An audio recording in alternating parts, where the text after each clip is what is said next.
நாட்டில் நல்லவங்க ஒருத்தர் 2 பேர் இருக்கிறதுனால தாங்க மழையே பெய்யுது அப்படின்னு சொல்கிறது உண்டு. நல்லார் ஒருவர் உளரேல் அவர் பொருட்டு எல்லாருக்கும் பெய்யும் மழை. சில சமயம் ரொம்ப பேர் திடீர்னு நல்லவங்களாகிடுவாங்க போல இருக்கு. அதனால தான் விடாமல் பேய் மழையாக கொட்டி தீர்த்து விடுது. எல்லாரும் நல்லவங்களாகிட்டா உலகமே தாங்காது போல இருக்க.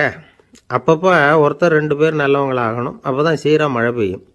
மாதத்துக்கு 3 பேர் நல்லவங்களானா மாதம் மும்மாரி பொழியும். இதெல்லாம் வேடிக்கை பேச்சு. இப்போ இதெல்லாம் ஒரு பக்கம் இருக்கட்டும். இப்போ விஷயத்துக்கு வருவோம். ஒரு கும்பலில் நல்லவன் யார் அப்படிங்கிறத எப்படி கண்டுபிடிக்கிறது? இதுக்கு ஒரு வேடிக்கை கதை உண்டு. என்னுடைய நண்பர் ஒருத்தருக்கு அவங்க பாட்டியம்மா சொன்ன கதையா அது. அது என்ன கதைன்னா, ஒரு ஊரில் ஒரு சமயம் பலமான மழை பெய்ய ஆரம்பிச்சுட்டு தான். இடி மின்னல் ரொம்ப கடுமையாக இருந்திருக்குது. ஆரம்பித்த மழை வர வர கடுமையாக ஆகிட்டு இருக்குதே தவிர நிற்கிற பாடா தெரியல.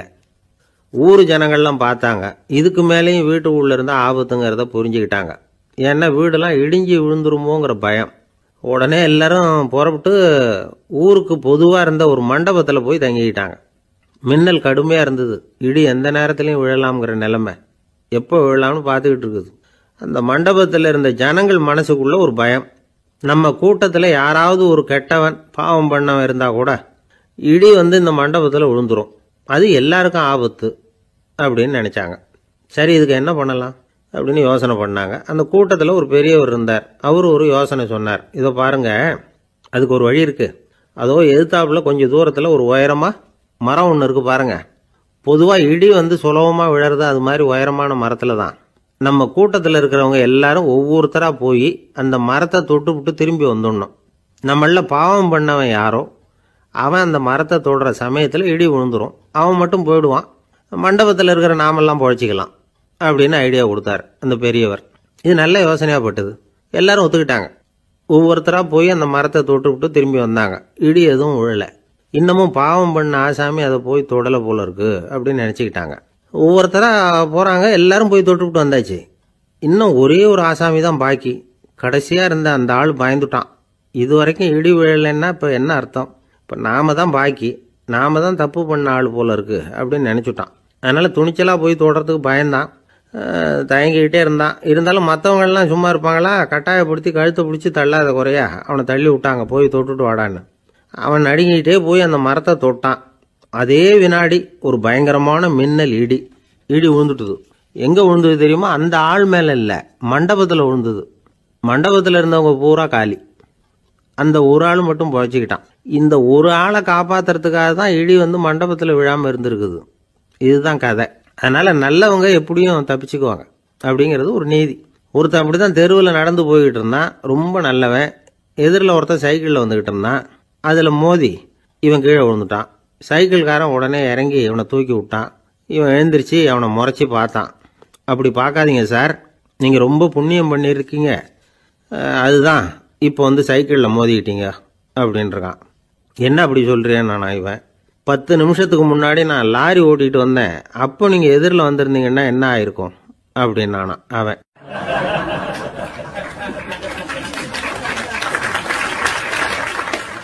ஒரு பெரிய அரசன் இந்த உலகம் பூராவையும் ஆண்டுகிட்டு இருந்தான். ரொம்ப காலம் அப்படி அரசாட்சி பண்ணிக்கிட்டு இருந்தான்.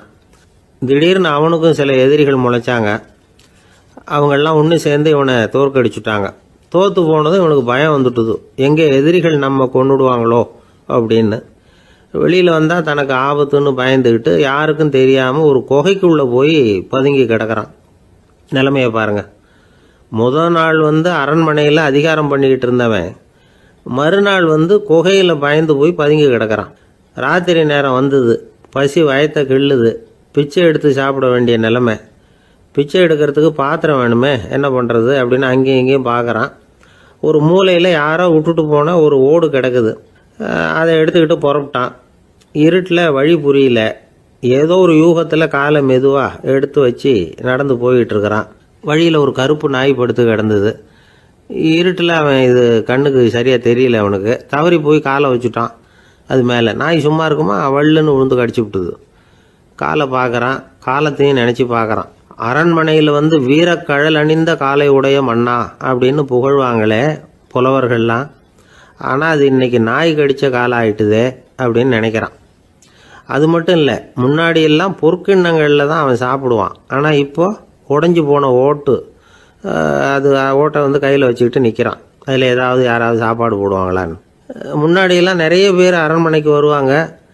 அரசருக்கு காணிக்கைன்னு சொல்லி இவன் காலடியில் கொண்டாந்து கொட்டுவாங்க. அப்போல்லாம் இவன் அந்த ஜனங்களுடைய முகத்தை திரும்பி கூட பார்க்கறதில்ல, ரொம்ப கர்வமாக உட்காந்துருப்பான். அதே ஆள் இன்றைக்கி எல்லார் கண்ணுலையும் படுறது மாதிரி பிச்சை எடுத்துக்கிட்டு இருக்கிறான். அப்போலாம் காணிக்கைகளை வந்து தன்னுடைய கையால் வாங்கிறது தனக்கு கௌரவ குறைச்சல்னு நினச்சி தன்னுடைய வேலைக்காரங்களை விட்டு தான் அதை வாங்க சொல்லுவான். இப்போ பார்த்தீங்கன்னா அவனே தன் கையாலேயே பிச்சை வாங்குறான். நினச்சி பாருங்கள், அந்த மனுஷன் நாள் அரசன், மறுநாள் பிச்சைக்காரன், எவ்வளோ வித்தியாசம். செல்வம் தான் இப்படி ஒரு வித்தியாசம் ஏற்படுறதுக்கு காரணம். அப்படிப்பட்ட செல்வம் வாழ்க்கையை நடத்துறதுக்கு நமக்கு தேவைதான்.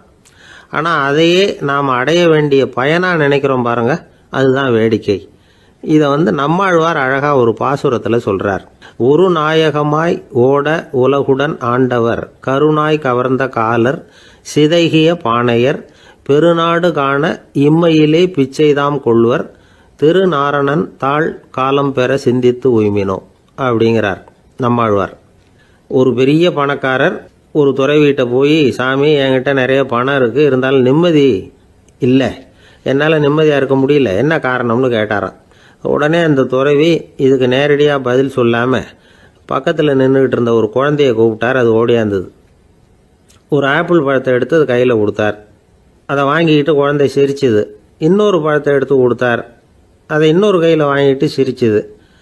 மூணாவது ஆப்பிள் எடுத்து கொடுத்தார். 2 பழத்தையும் நெஞ்சில் அணைச்சிக்கிட்டு 3வது பழத்தையும் வாங்கிறதுக்கு முயற்சி பண்ணிச்சு. ஆனால் அது உடனே நழுவி கீழே விழுந்து உருண்டு ஓடிச்சு. ஏற்கனவே இருந்ததும் விழுந்துட்டுது. இப்போ அந்த குழந்தை அழ ஆரம்பிச்சுட்டுது. இப்போ அந்த துறவி பணக்காரர்கிட்ட சொன்னாராம், குழந்தைய கவனிச்சியா, 2 ஆப்பிள் போதும்னு அது நினச்சிருந்தா இப்போ அது அழ வேண்டிய அவசியம் வந்திருக்குமா அப்படின்னாராம். எதுவுமே அளவுக்கு மிஞ்சினா துன்பந்தான். இந்த காலத்தில் இதெல்லாம் யார் காதில் வாங்குறாங்க? ஒருத்தனை நல்ல வழிக்கு கொண்டு வரணும்னு நினச்சி அவனை கூப்பிட்டு உட்கார வச்சு இந்த கதையை சொல்லிகிட்டு இருந்தாங்க. சொல்லிவிட்டு அந்த குழந்தை செஞ்சது தப்பு தானே அப்படின்னு கேட்டிருக்கிறாங்க. ஆமாம், தப்பு தான், நானாக இருந்தால் அப்படி செஞ்சிருக்க மாட்டேன் நானா இவன். 2 பழமே போதும்னு சொல்லியிருப்பியா அப்படின்னு கேட்டிருக்காங்க. அப்படி இல்லைங்க, அவர் கொடுக்க கொடுக்க ஒவ்வொரு பழமாக வாங்கி பின்னாடி வச்சுட்டு மறுபடியும் கையை நீட்டுவேன் அப்படிங்கிறானா. இவெல்லாம் எந்த காலத்தில் திருந்துறது?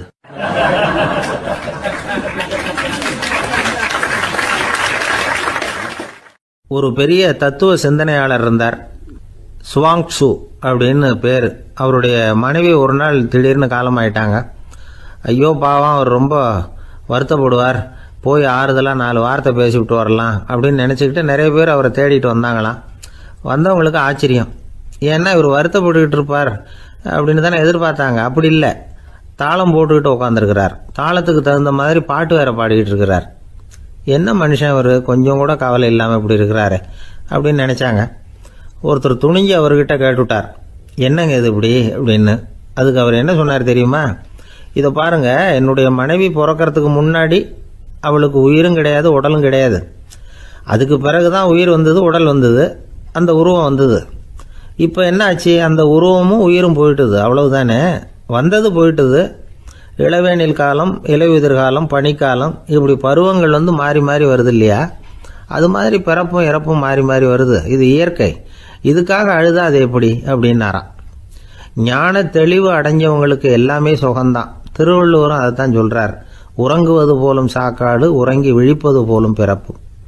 தூங்குறதுக்கெல்லாம் நாம் வருத்தப்பட்டுக்கிட்ட இருக்கிறோமா? இன்னைக்கு தூங்க வேண்டியிருக்குதே, இன்னும் கொஞ்சம் நேரத்தில் நான் தூங்க வேண்டியிருக்கு அப்படின்னு சொல்லி யாராவது அழுதுகிட்டு இருப்பாங்களா? அதனால் இந்த உலக வாழ்க்கையினுடைய இயல்பை வந்து யதார்த்தத்தை நாம் தெளிவாக புரிஞ்சுக்கணும். அப்படி புரிஞ்சுக்கிட்டா நாம் கவலை இல்லாமல் வாழ முடியும். ஒரு வயசான தாத்தா பாட்டி 60 வருஷத்துக்கு முன்னாடி அவங்களுக்கு கல்யாணம் ஆச்சு. ஒன்றாவே வாழ்ந்தாங்க, ஒன்றாவே இறந்து போனாங்க. இப்போ அவங்க 2 பேரும் சொர்க்கத்துக்கு போய் சேர்ந்தாங்க. அங்கே எல்லா வசதியும் இருந்தது. ஒரு பெரிய பங்களாவே இவங்களுக்கு ஒதுக்கி கொடுத்தாங்களாம். இதுக்கு எவ்வளவு வாடகைன்னு கேட்டார் தாத்தா. வாடகையெல்லாம் கிடையாது, இலவசம் அப்படின்னார் அங்கே இருந்தவர். அந்த வீட்டுக்கு பின்னாடி ஒரு பெரிய புல்வெளி இருந்தது. இதில் விளையாட ஏதாவது கட்டணம் உண்டான்னு கேட்டிருக்கார் தாத்தா. அதெல்லாம் ஒன்றும் கிடையாது, பணம்லாம் கட்ட வேண்டியதில்லை அப்படின்னார் அவர். பக்கத்தில் ஹோட்டல் மாதிரி ஒரு பெரிய கட்டடம், உள்ள சாப்பாட்டு மேஜைகள், அது மேலே விதவிதமான பலகாரங்கள். சாப்பாட்டுக்கெல்லாம் எவ்வளவு அப்படின்னு விசாரிச்சாராம் தாத்தா. அதுதான் சொன்னேனே, இங்கே எல்லாமே இலவசம்தான், எது வேணும்னாலும் சாப்பிட்லாம், எவ்வளவு வேணும்னாலும் சாப்பிட்லாம் அப்படின்னாரா. நீங்கள் சொல்கிறீங்க அப்படி, ஆனால் நான் சர்க்கரை சேர்த்துக்கக்கூடாது, உப்பு சேர்த்துக்கக்கூடாது, பாட்டி கையால் எப்பவும் பத்திய சாப்பாடு தான் அப்படின்னாராம் தாத்தா. இதை பாருங்கள், இங்கே உங்களுக்கு அந்த கவலையும் வேண்டியதில்லை. இங்கே நீங்கள் ஸ்வீட்டு சாப்பிட்லாம், காரம் சாப்பிட்லாம், உங்களுக்கு எந்த நோயும் வராது அப்படின்னாராம் அங்கே சொர்க்கத்தில் இருந்தவர். இதை கேட்ட உடனே அந்த தாத்தா பக்கத்தில் நின்ன பாட்டியை பார்த்து கத்தினாராம், அடி பாவி, எல்லாத்தையும் கெடுத்துட்டியே, நீ எனக்கு பத்திய சாப்பாடு போடாமல் கண்டதை திங்க விட்டுருந்தா 10 வருஷத்துக்கு முன்னாடியே நான் இங்கே சேர்ந்துருப்பேனே அப்படின்னாராம்.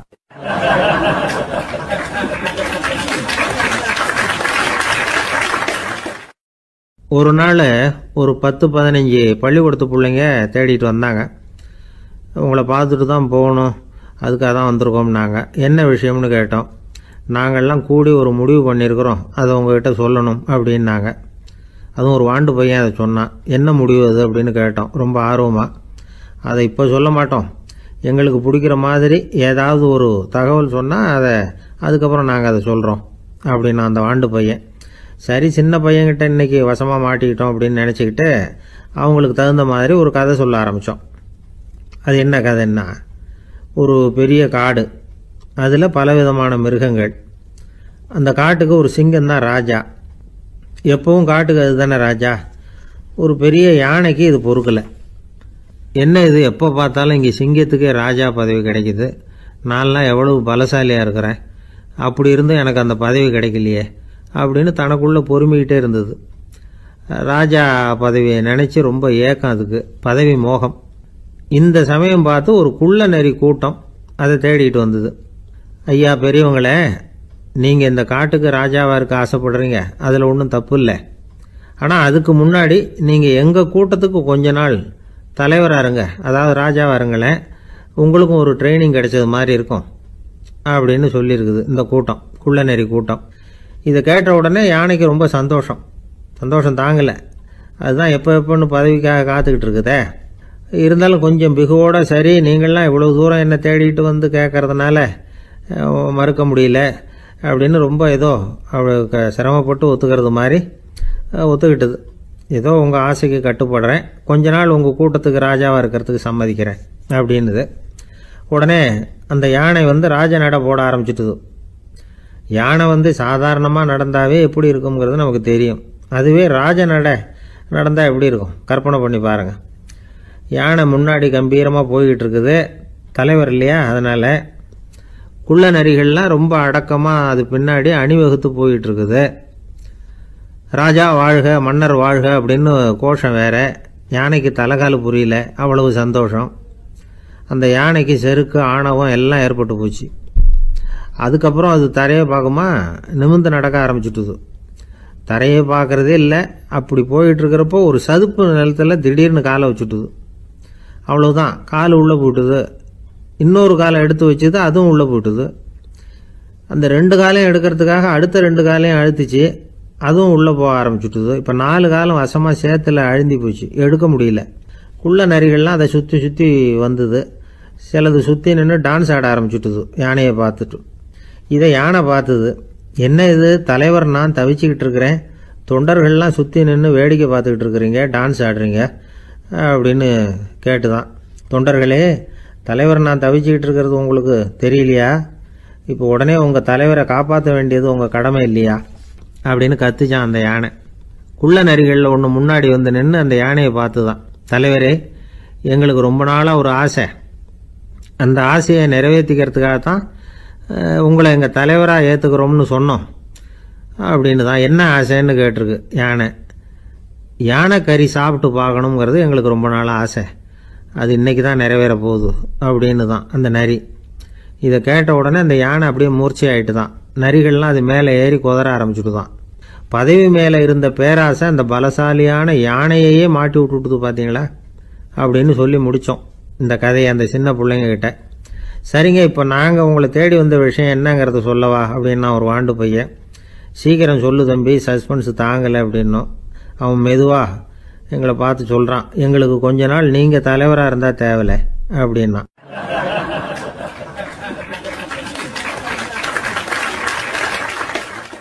ஒரு காட்டுல ஒரு முனிவர் இருந்தார். ஒரு நாள் அவரை தேடிட்டு 4 பேர் வந்தாங்க. சுவாமி, எங்களுக்கு ரொம்ப நாளா ஒரு சந்தேகம்னாங்க. என்னன்னு கேட்டார். இந்த உலகத்துல எவ்வளவோ காரியங்கள் நடக்குது, எது நியாயம் எது அநியாயம் அப்படின்னு புரிஞ்சுக்க முடியலன்னாங்க. அது யாராலையும் புரிஞ்சுக்க முடியாதுன்னார் முனிவர். வந்தவங்களுக்கு ஆச்சரியமா போச்சு, ஒரு மாதிரியா பார்த்தாங்க.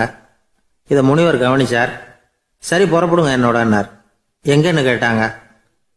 இப்போ உங்க 4 பேரையும் ஒரு புஷ்பக விமானத்துல அழைச்சிட்டு போறேன்.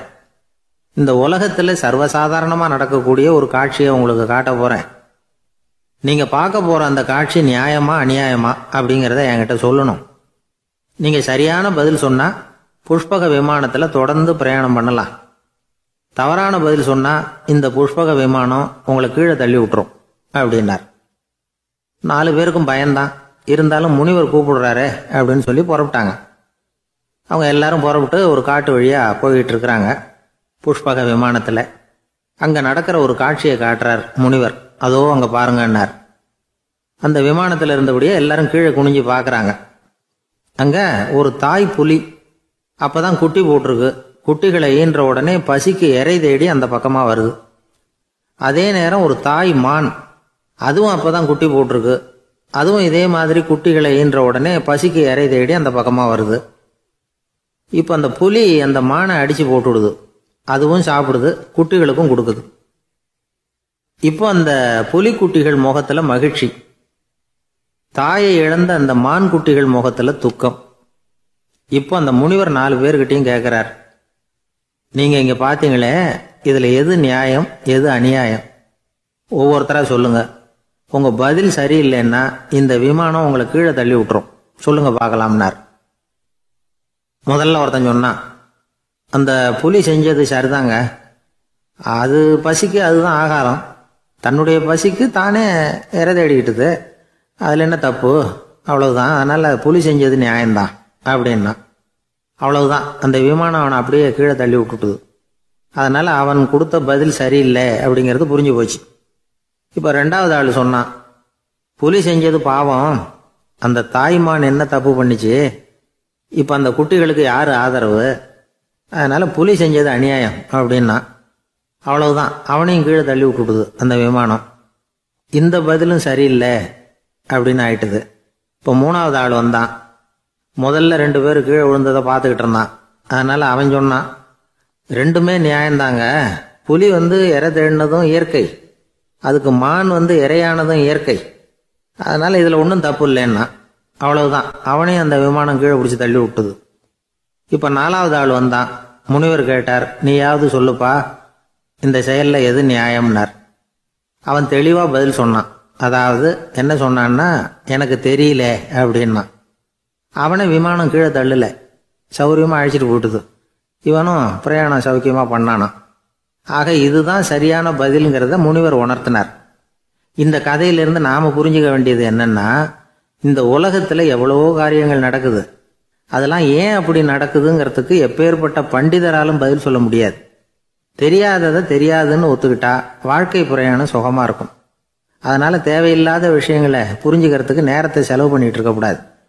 வாழ்க்கையை குழப்பிக்க கூடாது.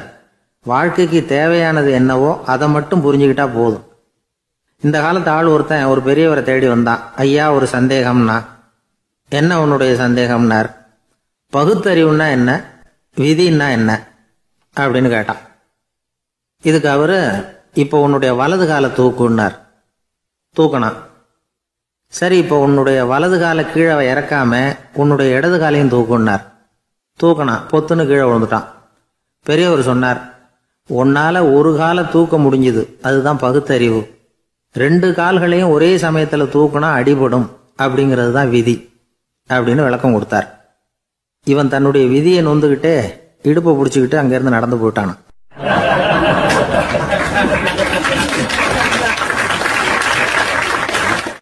ஒரு ஊர்ல ஒரு கோயில் இருந்தது. ரொம்ப பழைய கோயில். உள்ள போறதுக்கே பயமா இருக்கும். எந்த நேரத்துல இடிஞ்சு விழுந்துருமோ அப்படிங்கிற பயம். அப்படி இருந்ததுனால யாரும் துணிஞ்சு சாமி கும்பிடுறதுக்கு அங்கே போறதில்ல. கோயிலுக்கு வர்ற கூட்டம் கொஞ்சம் கொஞ்சமாக குறைய ஆரம்பிச்சுட்டுது. கோயில் நிர்வாகிகள் எல்லாரும் கூடி உட்காந்து பேசினாங்க. என்ன பண்ணலாம்னு யோசனை பண்ணாங்க. எந்த இடம் மோசமாக இருக்கோ அந்த இடத்த பழுது பார்த்தாங்க. அங்கே எங்கே வர்ணத்தை பூசி கொஞ்சம் அழகுபடுத்தி பார்த்தாங்க. ஏதோ இந்த ஊரில் கோயில்னு ஒன்று இருக்குது, அது மக்களுக்கு தெரியணும் அப்படிங்கிறதுக்காகத்தான் இப்படிலாம் பண்ணாங்க. இருந்தாலும் கோவில் இருக்கிற நிலைமை மக்களுக்கு தெரியும். அதனால் அங்கே வர்றது குறைச்சிக்கிட்டாங்க அவங்க. ஒரு கட்டத்தில் யாருமே வர்றதில்லை. நிலைமை அந்த அளவுக்கு ஆயிட்டுது.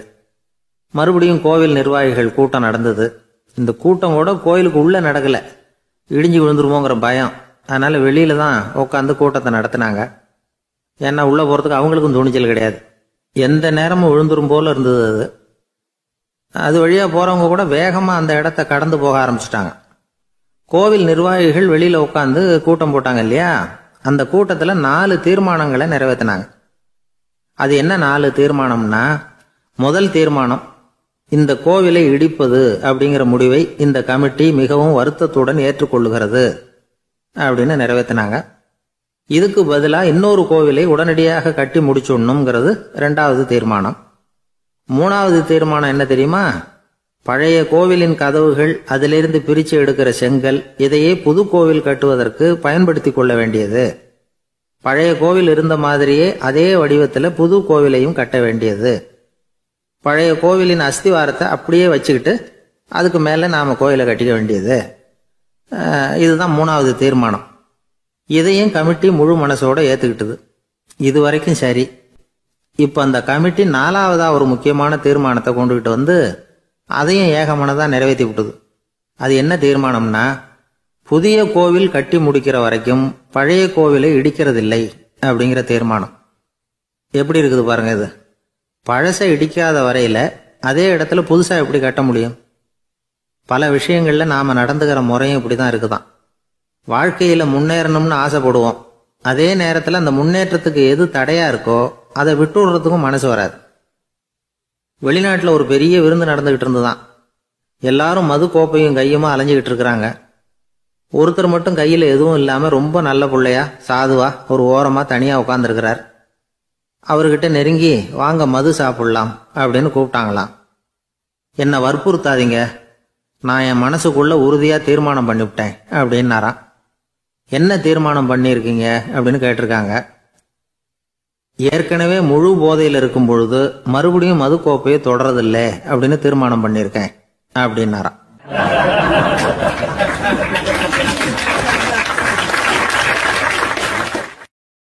ஒரு ஊர்ல ஒரு பெரியவர் இருந்தார்.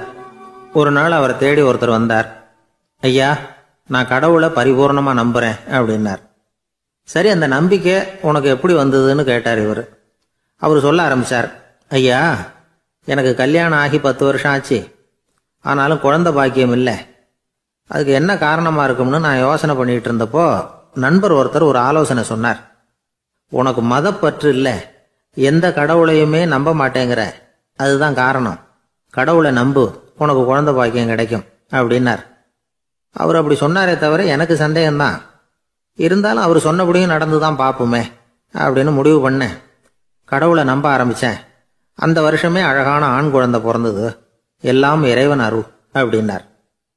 இவர் இப்படி சொன்னதை கேட்டதும் அந்த பெரியவர் சொன்னார், நீ சொல்றதெல்லாம் சரிதான். இருந்தாலும் இந்த காலத்தில் எந்த ஒரு காரியமாக இருந்தாலும் அதை சோதனை செஞ்சு பார்த்துட்டு தான் ஒரு முடிவுக்கு வந்து சேர முடியும். அறிவுபூர்வமான முடிவு அதுவாக தான் இருக்கும். அறிவியல் சோதனைகள் அப்படித்தான். ஒரு குறிப்பிட்ட விஷயத்தை பற்றி எத்தனை தடவை சோதனை பண்ணாலும் ஒரே முடிவு தான் கிடைக்கணும். அதுதான் சரியா இருக்கும். அதனால இப்போ மறுபடியும் ஒரு சோதனைன்னார். என்ன செய்யணும் அப்படின்னு கேட்டார் இவர். கடவுள்கிட்ட ஒரு பெண் குழந்தை வேணும்னு கேளு. முதல்ல ஆண் குழந்தைய கொடுத்தது மாதிரியே இப்போ ஒரு பெண் குழந்தையையும் கொடுக்குறாரா பார்க்கலாம் அப்படின்னார். சரின்னு சொல்லி இவர் அதே மாதிரி முயற்சி பண்ணினார். அதுக்கப்புறம் அவர் இந்த பெரியவர்கிட்ட வரவே இல்லை. கொஞ்ச காலம் கழிச்சு இவரே அவரை தேடிக்கிட்டு போய் கதவை தட்டினார். அவர் கதவை திறந்தார். என்ன ஆச்சு, கடவுள் கண் திறந்தாரா அப்படின்னு கேட்டார். அவர், அந்த சமாச்சாரம்லாம் நமக்கு வேணாம் சார். முதல் தடவை அது ஏதோ தற்செயலா ஏற்பட்ட ஒரு சாதகம். இப்போ நீங்கள் 2வது தடவை சொன்ன பிறகு தினமும் கடவுளை வேண்டிக்கிட்டு தான் இருக்கிறேன், ஒன்றும் நடக்கலை அப்படின்னார் ரொம்ப விரக்தியா. ஒரே ஒரு தோல்வியில உங்க நம்பிக்கை எல்லாம் பறந்து போயிடுது பாத்தீங்களா அப்படின்னார் அந்த பெரியவர். எல்லாம் நல்ல விதமா நடக்கிற வரைக்கும் நம்பிக்கை, எதிர்பார்த்தது தோல்வியில முடிஞ்சுட்டுதுன்னா அவநம்பிக்கை. மற்றவர்கள் பேர்ல வைக்கிற நம்பிக்கை எந்த நேரத்திலையும் விவகாரமாகி விடக்கூடிய சாத்தியம் உண்டு. நாம நம்பிக்கை வைக்க வேண்டியது நம்ம கிட்ட தான், நமக்குள்ள இருக்கிறார் கடவுள். எனவே நம்ம பேர்ல நாம வைக்கிற நம்பிக்கை தான் உண்மையான கடவுள் பக்தி. நிபந்தனையற்ற நம்பிக்கையா அது இருக்கணும். எல்லாம் நல்லபடியா நடந்துகிட்டு இருந்தா எந்த முட்டாளுக்கும் நம்பிக்கை வரத்தான் செய்யும் அப்படிங்கிறது ஒரு பெரியவர் கருத்து. தியானத்தின் மூலமா தான் உனக்குள்ள ஆழமா தோண்டுனா உன்னுடைய அடி ஆழத்துல நம்பிக்கை அப்படி ஊற்றெடுக்கும், அதை பார்க்க முடியும் அப்படிங்கிறது பெரியவர்கள் சிந்தனை. ஒரு குழந்தை அப்பாவை பார்த்து என்னப்பா பண்றேன்னு கேட்டுதான். பிரார்த்தனை பண்ணிட்டு இருக்கிறேன்னாராம் அப்பா. பிரார்த்தனை பண்ணுனா என்ன கிடைக்கும் அப்படின்னு கேட்டுதான் குழந்தை. எல்லாம் கிடைக்கும் அப்படின்னாராம் அப்பா. நீ வச்சிருக்கிறிய பேனா அது கூட கிடைக்குமான்னு கேட்டுதான் குழந்தை. கிடைக்குமேன்னு இருக்கார். அப்படின்னா அந்த பேனாவை என்கிட்ட கொடுத்துரு, நீ பிரார்த்தனை பண்ணி வேற பேனா வாங்கிக்கோ அப்படின்னு தான் அந்த குழந்தை.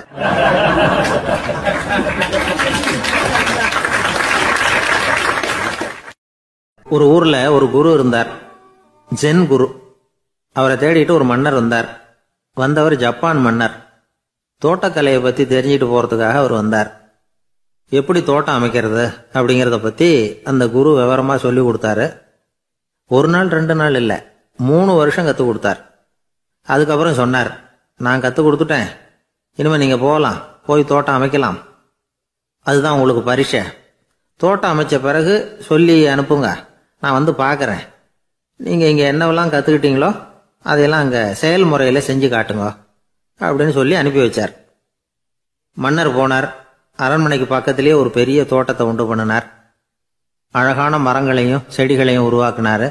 கிட்டத்தட்ட 1000 தோட்டக்காரர்களை பயன்படுத்தி 3 வருஷங்கள் முயற்சி பண்ணி அந்த அழகான தோட்டத்தை உருவாக்கினார். குரு கிட்ட இருந்து செய்தி வந்தது, நாளைக்கு தோட்டத்தை பார்க்கறேன் அப்படின்னு. மன்னர் உடனே சுறுசுறுப்பாயிட்டார். முதல் நாளே தோட்டத்தை சுத்தப்படுத்தினார். ராத்திரி பூரா யாரும் தூங்கல. எல்லாருக்கும் தோட்டத்தை ஒழுங்குபடுத்துற வேலை. அது அந்தந்த இடத்துல ஒழுங்கா இருக்குதா அப்படின்னு சரி பார்த்தாங்க. ஒரு தவறும் இல்லாத வகையில் அதை ஒழுங்குபடுத்தினாங்க. மறுநாள் குரு வந்தார், தோட்டத்தை பார்த்தார். அவருக்கு கோபம் வந்துட்டுது. மன்னருக்கு ஆச்சரியம், எப்பவும் சிரிச்சுக்கிட்டே இருக்கிறவர் இப்ப எப்படி இருக்கிறாரே அப்படின்னு. மெதுவா குரு கிட்ட போய் எல்லாம் சரியா தானே இருக்குது அப்படின்னார். எல்லாம் சரிதான், ஆனாலும் எங்கே அந்த பொன்னிற காற்று அப்படின்னார். உதிர்ந்த இலைகள், பொன் மஞ்சள் நிற இலைகள் காற்றில் அப்படி புரண்டு ஓடுவதை நான் பார்க்க முடியவில்லையே அப்படின்னாராம். அது இல்லாம இந்த தோட்டம் உயிரோட்டம் உள்ளதா இருக்காது, இதுல பாடல் இல்லை, ஆடல் இல்லை, அதெல்லாம் இல்லாம இந்த தோட்டம் ரொம்பவும் செயற்கையா தெரியுதேன்னாராம். மன்னர் இப்பதான் யோசனை பண்ணார். கீழே கிடந்த காஞ்சி போன இலைகள் மட்டும் இல்ல, மரத்துல இருந்த காஞ்சி போன இலைகளையும் அப்புறப்படுத்தி சுத்தமா வச்சிருக்கிறார். இறப்பும் வாழ்க்கையினுடைய ஒரு பகுதி தான். மரணம்ங்கிறது வாழ்க்கைக்கு எதிரானது அல்ல, அதை நிரப்பும் ஒரு பகுதி தான் அது. மரணம் இல்லையில் வாழ்க்கையே இல்லை அப்படிங்கிறது பெரியவங்க கருத்து. இப்ப அந்த தோட்டம் அழகா தான் இருக்குது, இருந்தாலும் அது ஒரு ஓவியம் மாதிரி உயிர் இல்லாமல் இருக்கு. குரு ஒரு வாளியை கையில எடுத்துக்கிட்டார். தோட்டத்தை விட்டு வெளியில போனார். ஏற்கனவே வீசி எறிந்த அந்த சருகுகளை எல்லாம் அள்ளி கொண்டுட்டு வந்தார். உள்ள எல்லா இடங்கள்லயும் அதை வீசினார். உடனே காத்து அந்த காய்ந்த சருகுகளையும் பழுத்த இலைகளையும் அசைக்க ஆரம்பிச்சுட்டுது. இப்போ அங்க சலசல சத்தம், சங்கீதம், இலைகளின் நடனம். ஓவியம் மாதிரி இருந்த அந்த தோட்டத்துக்கு இப்போ உயிர் வந்துட்டுது. இதுதான் அந்த பொன்னான காற்று அப்படின்னாராம் குரு. மன்னருக்கு புரிஞ்சுது. மிகப்பெரிய ஜென் கேள்வி ஒன்று உண்டு. உம்மான் அப்படிங்கிற ஒரு பெரிய குருவை பார்த்து துறவி ஒருத்தர் கேட்டாராம், இலைகள் எல்லாம் கீழே விழுந்து மரங்கள் மொட்டையாக இருக்கும் பொழுது என்ன நடக்கும்? இதுதான் கேள்வி. இதுக்கு உம்மான் சொன்ன பதில் பொன்னான காற்று, தி கோல்டன் விண்ட் அப்படின்னாராம். இதுக்கு என்ன விளக்கம்னா, உன்னுடைய எண்ணங்கள் எல்லாம் உன்னுடைய மனசிலிருந்து கீழே விழுந்து உனது உள்ளுணர்வானது மொட்டையாக நிற்கும் நிலைதான் அது. உனது வேர்களின் அருகில் காற்று வீசுகிறது. எல்லா எண்ணங்களும் உன்னிலிருந்து வெகு தூரத்துக்கு புரண்டு கொண்டே சென்று விடுகிறது. நீ அவற்றை கடந்து விட்டால் நீ அவைகளுக்கெல்லாம் மேலெழுந்து கீழே பார்ப்பவனைப் போல நிற்க ஆரம்பித்து விடுவாய். அதுதான் தியானம் என்பது அப்படின்னு சொல்றாங்க. தியானம்ங்கிறது எண்ணத்துக்கு எதிரானதில்லை. தியானம்ங்கிறது எண்ணங்களை கடந்து செல்வதுதான். அதுக்கப்புறம் நாம பொன்னிற காற்றுல ஆட ஆரம்பிச்சிருவோம். இதுதான் பெரியவர்கள் சொல்றது. என்கிட்ட ஒருத்தர் வந்து தோட்டம் அமைக்கணும்னு யோசனை கேட்டு வந்தார். எல்லாம் சொல்லி கொடுத்தேன். செடிகள்லாம் செழிப்பாக வளரணும்னா வேர் காயாமல் பார்த்துக்குங்கோ, தினமும் தண்ணி விடுங்கோ அப்படின்னு சொல்லி அனுப்பி வச்சேன். 1 மாதம் கழிச்சு அவர் தோட்டத்தை பார்க்கறதுக்காக போனேன். போய் பார்த்தா எல்லா செடியும் வாடி கிடக்குது.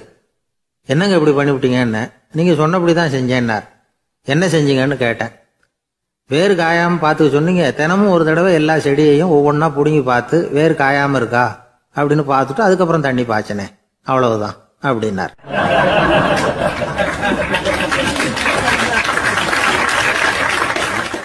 ஒரு வயசான பாட்டியும் தாத்தாவும் ஒரு பூங்காவில் உட்காந்து பேசிக்கிட்டு இருக்கிறாங்க. அவங்களுக்கு கல்யாணம் ஆகி 53 வருஷம் ஆச்சு. பிள்ளைங்கள்லாம் படித்து பெரிய பெரிய வேலையில் இருக்கிறாங்க. பேரன் பேத்திகளும் நல்ல நிலைமையில் இருக்கிறாங்க. இந்த தாத்தாவும் பாட்டியும் சிரித்து பேசிக்கிட்டு இருந்ததை ஒரு பெரியவர் பார்த்தார். அவருக்கு ஆச்சரியமாக இருந்தது. இந்த வயசுலேயும் இவ்வளவு அந்யோன்யமா இவங்க பேசிக்கிட்டு இருக்கிறாங்களே அப்படின்னு நினைச்சார். சரி, நேரிலேயே கேட்டுருவோமே அப்படின்னு நினைச்சிக்கிட்டு கிட்ட போனார். உங்க மன வாழ்க்கையின் வெற்றிக்கான ரகசியம் என்ன அப்படின்னு கேட்டார். இதை கேட்டதும் அந்த தாத்தா சிரிச்சுக்கிட்டே பாட்டியை பார்த்தாராம். அதுக்கப்புறம் சொன்னாராம், நான் இந்த அம்மாவை கல்யாணம் பண்ணிட்டதுக்கும் எங்களுடைய இல்வாழ்க்கை இவ்வளவு நாளாக பலம் குறையாம மகிழ்ச்சியா இருக்கிறதுக்கும் காரணம் ஒன்று தான். அது என்ன காரணம்னா, எங்களுக்கு இடையில பொதுவாக நிறைய குறைகள் உண்டு, அதுதான் காரணம் அப்படின்னாராம். அவர் சொல்றது சரிதான் அப்படிங்கிறது மாதிரியே அந்த பாட்டியும் அவரை நிமிர்ந்து பார்த்தாங்களாம். இந்த பெரியவர் மறுபடியும் அந்த பாட்டியை பார்த்து அதே கேள்வியை கேட்டிருக்கார். உங்களுடைய நீண்டகால மன வாழ்க்கைக்கு கிடைச்ச வெற்றி எதனாலேன்னு சொல்ல முடியுமா அப்படின்னு கேட்டாராம். அவங்களும் சிரிச்சுக்கிட்டே பதில் சொன்னாங்களாம். என்ன பதில் தெரியுமா? சில பேரை நாம குறிப்பிட்ட பண்புகளுக்காக நேசிக்கிறோம், வேற சிலரை நாம் அந்த பண்புகள் இல்லாத குறைகளுக்காகவே விரும்பி பழகிறோம் இல்லையா அப்படின்னு கேட்டுட்டு தலையை குனிஞ்சுக்கிட்டாங்களாம் அந்த பாட்டியம்மா. அவங்க அப்படி சொன்னதை கேட்டதும் இவருக்கு புதுசா ஞானம் பிறந்தது மாதிரி இருந்துதான். இதுதான் மனம் நிறைந்த மன வாழ்க்கை அப்படிங்கிறார் சுவாமி சின்மயானந்தர். பண்புகளை எப்படி நேசிக்க முடியுதோ அதே மாதிரி பண்புகள் இல்லாத குறைகளையும் நேசிக்க முடியும். மனசுதான் காரணம். ஒரு மேல்நாட்டு தம்பதி, அவங்களும் தாத்தா பாட்டி தான். அவங்க 2 பேரும் ஒரு பூங்காவில் உட்காந்து சிரிச்சு பேசிக்கிட்டு இருக்கிறாங்க. அதை ஒருத்தர் பார்த்தார். அவருக்கு ஆச்சரியம், இவ்வளவு காலம் ஆகி இந்த வயசுலயும் இப்படி அன்பா பேசிக்கிட்டு இருக்கிறாங்களே அப்படிங்கிற ஆச்சரியம். கிட்ட நெருங்கி போனாரு. கேட்டார், ஏன் தாத்தா உங்களுக்கு கல்யாணம் ஆகி எவ்வளவு வருஷம் ஆச்சுன்னார். 55 வருஷம் ஆச்சுன்னாராம் அவரு. இன்னமும் இவ்வளவு சந்தோஷமா இருக்கிறீங்களே, அதுக்கு என்ன காரணம்னு கேட்டிருக்கார். அதுக்கு என்ன காரணம்னா, இதுவரைக்கும் எங்களுக்குள்ள சண்டையே வந்ததில்லை அப்படின்னாராம். அது எப்படி முடியும்னு கேட்டிருக்கார் இவர் ஆச்சரியமா. அந்த தாத்தா சொல்ல ஆரம்பிச்சாராம், இதை பாருப்பா, எங்களுக்கு கல்யாணம் ஆன புதுசுல நானும் என்னுடைய மனைவியும் ஒரு குதிரை மேலே ஏறி ஒரு காட்டு வழியா போய்கிட்டு இருந்தோம். கொஞ்ச தூரம் போனதும் அந்த குதிரை எடக்கு பண்ணிச்சு. நான் உடனே கீழே இறங்கி அந்த குதிரையை பார்த்து, இது உனக்கு முதல் தடவை அப்படின்னு மிரட்டெல்லாம் சொல்லிவிட்டு ஏறி உட்காந்தேன். மறுபடியும் போனோம். கொஞ்சம் தூரம் குதிரை நல்லபடியாக நடந்து போச்சு. மறுபடியும் எடக்கு பண்ண ஆரம்பிச்சுட்டுது. நான் கீழே இறங்கினேன். கையில் இருந்த சாட்டையால் ஓங்கி ஒரு அடி கொடுத்தேன். இது உனக்கு 2வது தடவை அப்படின்னு சொல்லிவிட்டு ஏறி உக்காந்தேன். மறுபடியும் குதிரை கொஞ்சம் தூரம் நல்ல விதமாக நடந்து போச்சு. அப்புறமும் எடக்கு பண்ண ஆரம்பிச்சுட்டுது.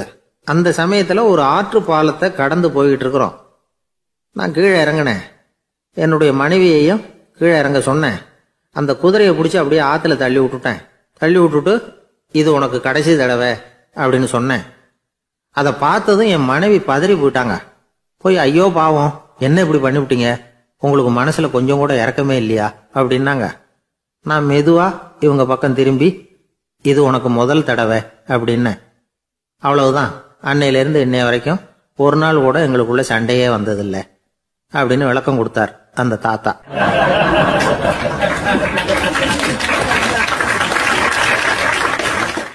ஒரு ஆளு வேகமா நடந்து போய்கிட்டு இருந்தான். அவன் வேகமா நடக்கிறதுக்கு காரணம் வெயில் காலம், காலில் செருப்பு இல்லை, மணல் பாதை, அதுதான் வேகம். காலில் செருப்பும் இல்லாம கையில குடையும் இல்லாம அந்த ஆளு வெயில்ல நடந்து போய்கிட்டு இருக்கிறான். அந்த சமயத்துல இன்னொருத்தன் குதிரை மேல ஏறி அந்த வழியா வந்துகிட்டு இருக்கிறான். அவன் காலில் செருப்பும் இருந்தது, கையில குடையும் இருந்தது. நடந்து போய்கிட்டு இருந்தவன் அந்த குதிரை ஆசாமியை பார்த்து கேட்டான், ஐயா, நீங்களும் குதிரை மேலே உட்காந்துக்கிட்டு போய்கிட்டு இருக்கிறீங்க. அப்படி இருக்கிறப்போ உங்களுக்கு அந்த செருப்பு என்னத்துக்கு? அதை எனக்கு கொடுத்து உதவலாமே அப்படின்னா. குதிரை மேலே உட்காந்துருந்தவன் யோசனை பண்ணி பார்த்தான். இவன் சொல்கிறது நியாயம்தானே அப்படின்னு சொல்லி தன்னுடைய செருப்பை கழட்டி அந்த வழிப்போக்கனுக்கு கொடுத்துட்டான். ரொம்ப நல்லதுங்க அப்படின்னு சொல்லி இவன் அதை வாங்கி காலில் மாட்டிக்கிட்டான்.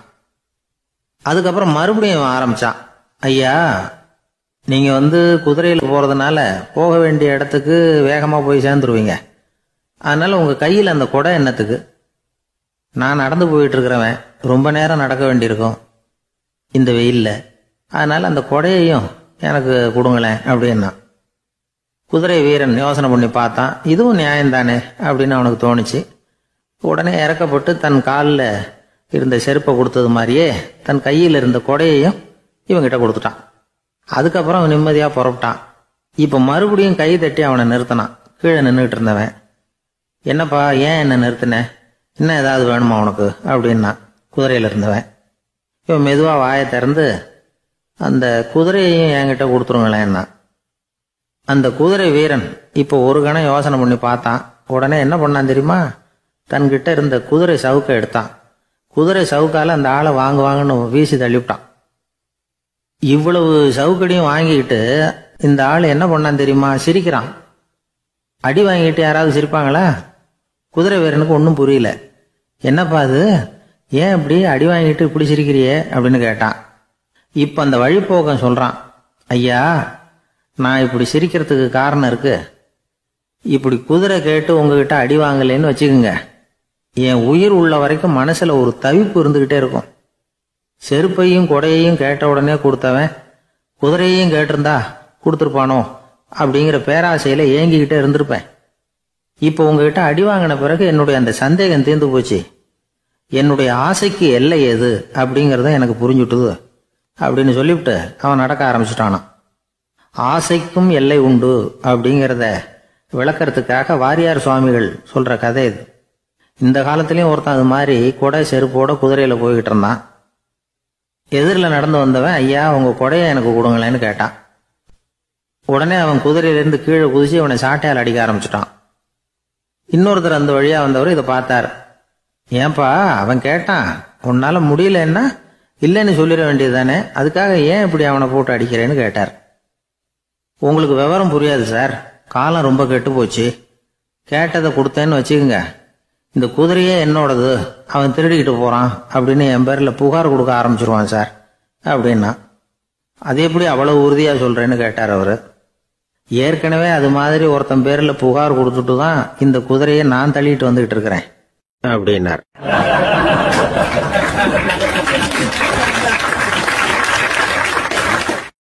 கடற்கரை ஓரமா ஒரு பெரியவர் கையால மணலை கீறிக்கிட்டே உட்காந்துருக்கிறார்.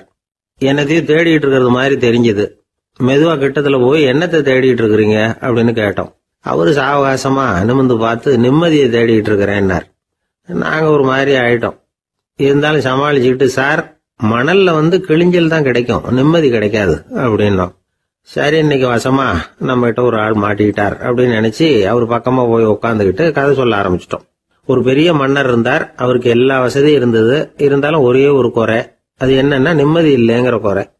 அரண்மனையில தினமும் கலை நிகழ்ச்சி, நாட்டியம் எல்லாம் நடந்துகிட்டு தான் இருந்தது. இருந்தாலும் நிம்மதி இல்லை. சரி, நிம்மதி எங்க கிடைக்கும் அப்படின்னு தேட ஆரம்பிச்சார்.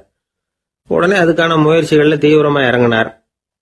நாட்டுல உள்ள தத்துவ மேதைகளை எல்லாம் கூப்பிட்டுட்டு வர சொன்னார். எல்லாரும் சேர்ந்தாங்க. அவங்கள பார்த்து நிம்மதி எங்க இருக்குது அப்படின்னு விசாரிச்சார். அவங்களுக்கு அது தெரிஞ்சா ஏன் இப்படி ராஜா முன்னாடி நின்றுட்டு இருக்க போறாங்க? ராஜாவோட கேள்விக்கு ஒவ்வொருத்தரும் ஒவ்வொரு மாதிரி விளக்கம் கொடுக்க ஆரம்பிச்சிட்டாங்க. எந்த பதிலும் ராஜாவுக்கு திருப்தி அளிக்கக்கூடிய அளவுக்கு இல்லை. சரி, போயிட்டு வாங்கன்னு சொல்லி அவங்கள எல்லாம் அனுப்பி வச்சுட்டார். ஒரு நாள் அவர் மாளிகையில உப்பரிகையில நின்றுட்டு இருக்கிறார். அந்த சமயத்துல தெருவுல ஒரு பிச்சைக்காரன் ரொம்ப உல்லாசமா பாட்டு பாடிக்கிட்டே போய்கிட்டு இருக்கிறான். குரல்ல ஒரு சந்தோஷம், நடையில ஒரு மிடுக்கு. அவன்கிட்ட கொஞ்சம் கூட கவலை இருக்கிறதா தெரியல. உடனே ராஜா அதை பார்த்தார். ஏவலாளிகளை கைதட்டி கூப்பிட்டார். உடனே ஓடி போய் அந்த பிச்சைக்காரனை இங்க அழைச்சிட்டு வாங்கன்னு உத்தரவு போட்டார். இவங்க உடனே ஓடி போய் அவனை கூப்பிட்டாங்க. அரண்மனைக்கு வாழ்ந்தாங்க. அவன் வரல. அரண்மனைக்குள்ள அடி எடுத்து வைக்க மாட்டேன்னு சொல்லிவிட்டான். ராஜா கிட்ட விஷயத்தை சொன்னாங்க. அவருக்கு ரொம்ப ஆச்சரியம், இப்படி ஒரு ஆள் இருக்கிறானா அப்படின்னு. சரி, அவன் என்னதான் சொல்றான் அப்படின்னு விசாரிச்சார். இவங்க மறுபடியும் தெருவுக்கு போய் கேட்டாங்க, என்ன பார்க்கணும்னா ராஜா விருப்பப்பட்டாருன்னா அவரை வேணும்னா இங்க வர சொல்லுங்க அப்படின்னு சொல்லிவிட்டான். அதை ராஜா கிட்ட சொன்னாங்க. அவருக்கு கோபம் வரல. இவ்வளவு சுதந்திர உணர்வோடு இருக்கிறவன் சாதாரண ஆளா இருக்க முடியாது அப்படின்னு நினைச்சார். உடனே கிடுகிடுன்னு இறங்கி தெருவுக்கு வந்தார். பிச்சைக்காரங்கிட்ட போனார். நீ கவலைப்படாம சந்தோஷமா பாடிட்டு போறியே, அது எப்படி முடியுது உன்னால அப்படின்னு கேட்டார். ஏன் அப்படி கேக்குறீங்கன்னா அவன், அதுக்கு இல்ல, எனக்கு அரண்மனையில எவ்வளவோ சுகபோகங்கள்லாம் இருக்கு, இருந்தாலும் நிம்மதி இல்ல. இது ஏன்னு எனக்கு தெரியல. இந்த தேசத்துல உள்ள அறிஞர்களை எல்லாம் கூப்பிட்டு கேட்டு பார்த்துட்டேன், அவங்களுக்கும் தெரியல. உன்னை கேட்டா தெரியும்னு நினைச்சேன், அதனாலதான் சந்திக்கிறதுக்கு ஆசைப்பட்டேன். ஆனா நீ வரமாட்டேன்னுட்டியே அப்படின்னார். பிச்சைக்காரன் கடகடன்னு சிரிக்க ஆரம்பிச்சுட்டான். மகிழ்ச்சிக்கும் உங்களுக்கும் தடையா இருக்கிறது இந்த மாளிகை தான். இதை விட்டுட்டு வெளியில வந்துட்டா நிம்மதி தேடிட்டு வந்துரும்னா. நான் அரசன், எனக்குன்னு கடமைகள் இருக்கு, அதையெல்லாம் விட்டுட்டு எப்படி வர முடியும்னார் ராஜா. ரெண்டும் ஒரே நேரத்துல கிடைக்கணுங்கிறது முடியாத காரியம். உங்க சுகபோகத்துக்கு விலையாதான் உங்க நிம்மதியை கொடுத்துக்கிட்டு இருக்கிறீங்க. என்ன பாருங்க, என்கிட்ட எதுவும் இல்ல, அதனால எதுவும் போயிடுமோங்கிற பயமும் இல்ல, நிம்மதியா இருக்கிறேன் அப்படின்னா அவன். ராஜா உடனே சந்தோஷப்பட்டு தன்னுடைய மேலங்கியை எடுத்து அவனுக்கு பரிசா கொடுத்தாராம். அவன் சிரிச்சுக்கிட்டே அதை வாங்க மாட்டேன்னு விட்டானான். இதை நீங்க எனக்கு கொடுக்கறதுனால எந்த பயனும் இல்லை, அதே நேரத்துல அதை வாங்கிட்டேன்னா அடுத்த வினாடியிலிருந்து அதை எப்படி காப்பாத்துறதுங்கிற கவலை எனக்கு சேர்ந்துரும். அப்புறம் தூக்கம் வராது, நிம்மதி போயிடும் அப்படின்னானா. சொல்லிவிட்டு அவன் பாட்டுக்கு சந்தோஷமா பாடிட்டே போயிட்டான். நிம்மதி எங்க இருக்குங்கிறதையும் ராஜா தெரிஞ்சுக்கிட்டார். அந்த இடத்துக்கு தன்னால போக முடியாதுங்கிறதையும் அவர் புரிஞ்சுக்கிட்டார்.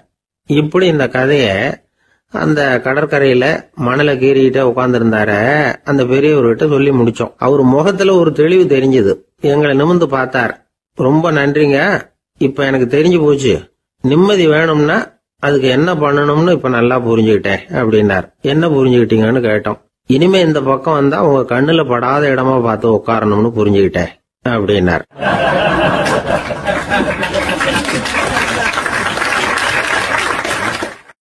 ஒரு சன்னியாசி, அவரு ஒரு நாள் ஒரு கனவு கண்டாராம்.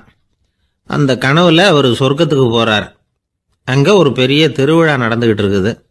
எங்க பார்த்தாலும் அலங்கார வளைவுகள், வண்ணமயமான விளக்குகள், பாதைகள் பூரா மலர்கள், எல்லா கட்டடங்களும் ஒளிமயம். அவ்வளவு கோலாகலமா பிரம்மாண்டமா அந்த திருவிழா நடந்துகிட்டு இருக்குது. அது என்ன திருவிழாங்கிறது இந்த சன்னியாசிக்கு புரியல.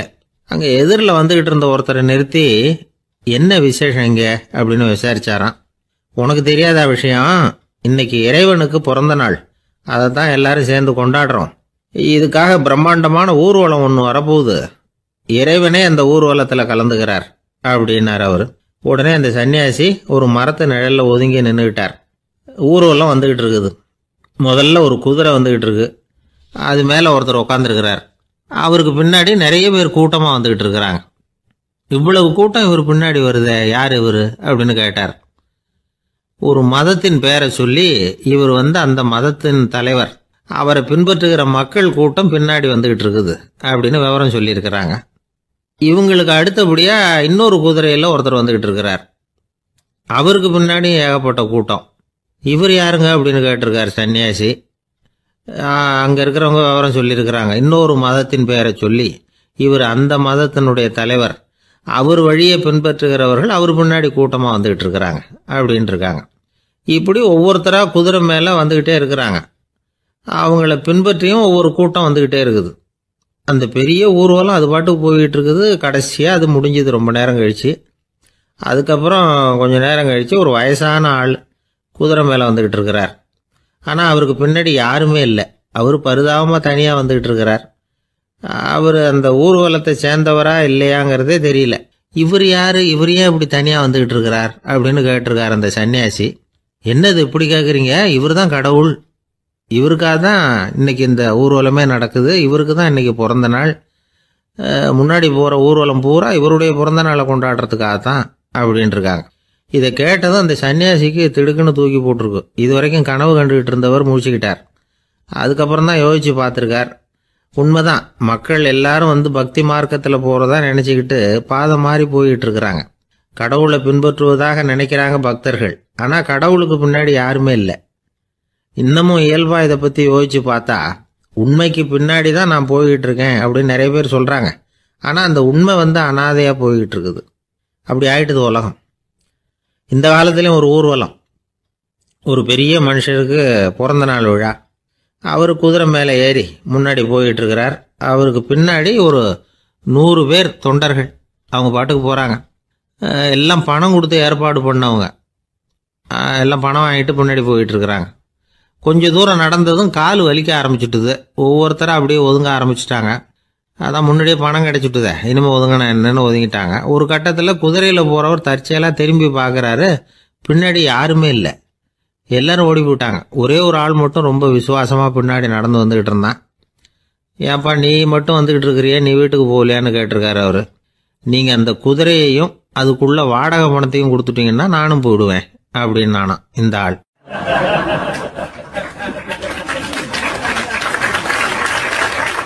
ஒரு ஊரில் ஒரு ஆள் இருந்தான், தையல் கடை வச்சிருந்தான்.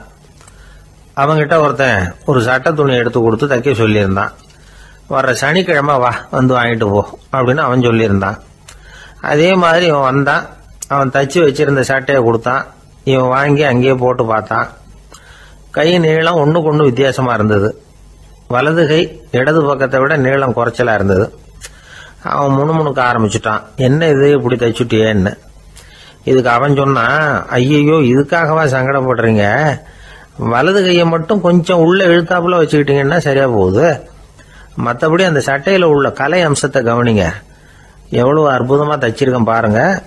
ஒரு சின்ன குறைய இப்படிலாம் பொருட்படுத்த வேண்டியதில்லை. நான் சொன்னது மாதிரி கையை கொஞ்சம் உள்ள இழுத்தது மாதிரி வச்சுக்கிட்டு நடந்து போங்க, ஜோரா இருக்கும் அப்படின்னா. அவனும் யோசிச்சு பார்த்தான். சரியான யோசனையாக தான் தோணுச்சு. கொஞ்சம் முயற்சி பண்ணி வலது கையை கொஞ்சம் உள்ள இழுத்து சட்டை சரியா இருக்கிறது மாதிரி பண்ணிட்டான். இப்போ மறுபடியும் ஒரு பிரச்சனை. வலது கையை உள்ள இழுத்த மாதிரி அப்படியே வச்சுக்கிட்டதும் முதுகு பக்கம் கொஞ்சம் துணி தளர்த்தியா தொங்குறது மாதிரி தெரிஞ்சது. என்ன இது முதுகு பக்கம் துணி குவிஞ்சுட்டுதே தொங்குதே அப்படின்னா மறுபடியும், அடடா இதுக்காகவா கவலைப்படுறீங்க, உடம்ப அதுக்கு தகுந்த மாதிரி கொஞ்சம் வளைச்சிக்கிட்டா சரியா போடுது. இதுக்காக அந்த அழகான தையலை பிரிச்சு அதுல உள்ள கலை அம்சத்தை கெடுக்கிறதுக்கு என் மனசு இடம் தரல. எவ்வளவுக்கு தளர்த்தியா இருக்கோ அவ்வளவுக்கு கொஞ்சம் உடம்ப வளைச்சி அப்படி குனிஞ்சது மாதிரி போங்க போதும் அப்படின்னா. அதுவும் நல்ல யோசனையாக தான் பட்டுது இவனுக்கு. சரின்னு சொல்லிவிட்டு புறப்பட்டான். தெருவில் இறங்கினா, கையை கொஞ்சம் உள்ள இழுத்தான், உடம்ப கொஞ்சம் முன்னால வளைச்சான், சட்டைக்கு தகுந்த மாதிரி உடம்ப பண்ணிக்கிட்டான், மெதுவா நடந்து போறான். இப்போ எதிரில் இன்னொருத்தன் வரான். இவனை பார்க்கறான். இவன் போட்டிருக்கிற சட்டையை பார்க்கறான். ஆஹா அற்புதம்ங்கிறான். சும்மா சொல்லக்கூடாது, ரொம்ப நல்லா இருக்கு நிச்சயமா. இது இந்த ஊர் மேல தெருவில் இருக்கிற ஒருத்தன் இருக்கானே, அவன் தைச்சதா தான் இருக்கணும் அப்படின்னா. இதை கேட்டதான் அவனுக்கு ஆச்சரியம். எப்படி அவ்வளவு கரெக்டா கண்டுபிடிச்சிங்க அப்படின்னு கேட்டிருக்கான். இதுக்கு அந்த வழிபோகன்னு சொன்னானா, அவன் ரொம்ப கெட்டிக்காரன். உங்களை மாதிரி உடம்பும் கையும் வளைஞ்சு போன ஒரு ஆசாமிக்கு அவனை தவிர வேற யாராலேயும் இவ்வளவு பொருத்தமான ஒரு சட்டையை தைக்க முடியாது அப்படின்னானா. பாருங்க, அவனுக்காக இவன் அனுசரிக்க போய் இவனோட நிலைமை எப்படி ஆயிடுது பாருங்க. இதே மாதிரி தான் சில சடங்குகளும் சம்பிரதாயங்களும் நம்மளை கோமாளி ஆக்கி விட்டுரும். எதுவா இருந்தாலும் அதுல அறிவுபூர்வமான அணுகுமுறை அவசியம். ஒரு நர்ஸ் அவசரமா ஓடி டாக்டர் கிட்ட சொல்லிச்சான், டாக்டர் ஒரு தப்பு நடந்து போச்சு, 10ஆம் நம்பர் பெட்ல இருக்கிற பேஷண்ட்டுக்கு காலில் ஆபரேஷன் பண்றதுக்கு பதிலாக கையில் ஆபரேஷன் பண்ணி விட்டீங்க.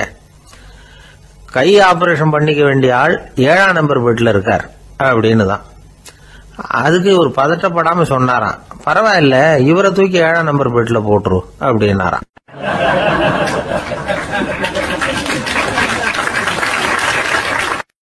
ஒரு ஊர்ல ஒருத்தர் இருந்தார், ரொம்ப நல்லவர். யாருக்காவது ஏதாவது கொடுத்துக்கிட்டே இருப்பார், கொடையாளி.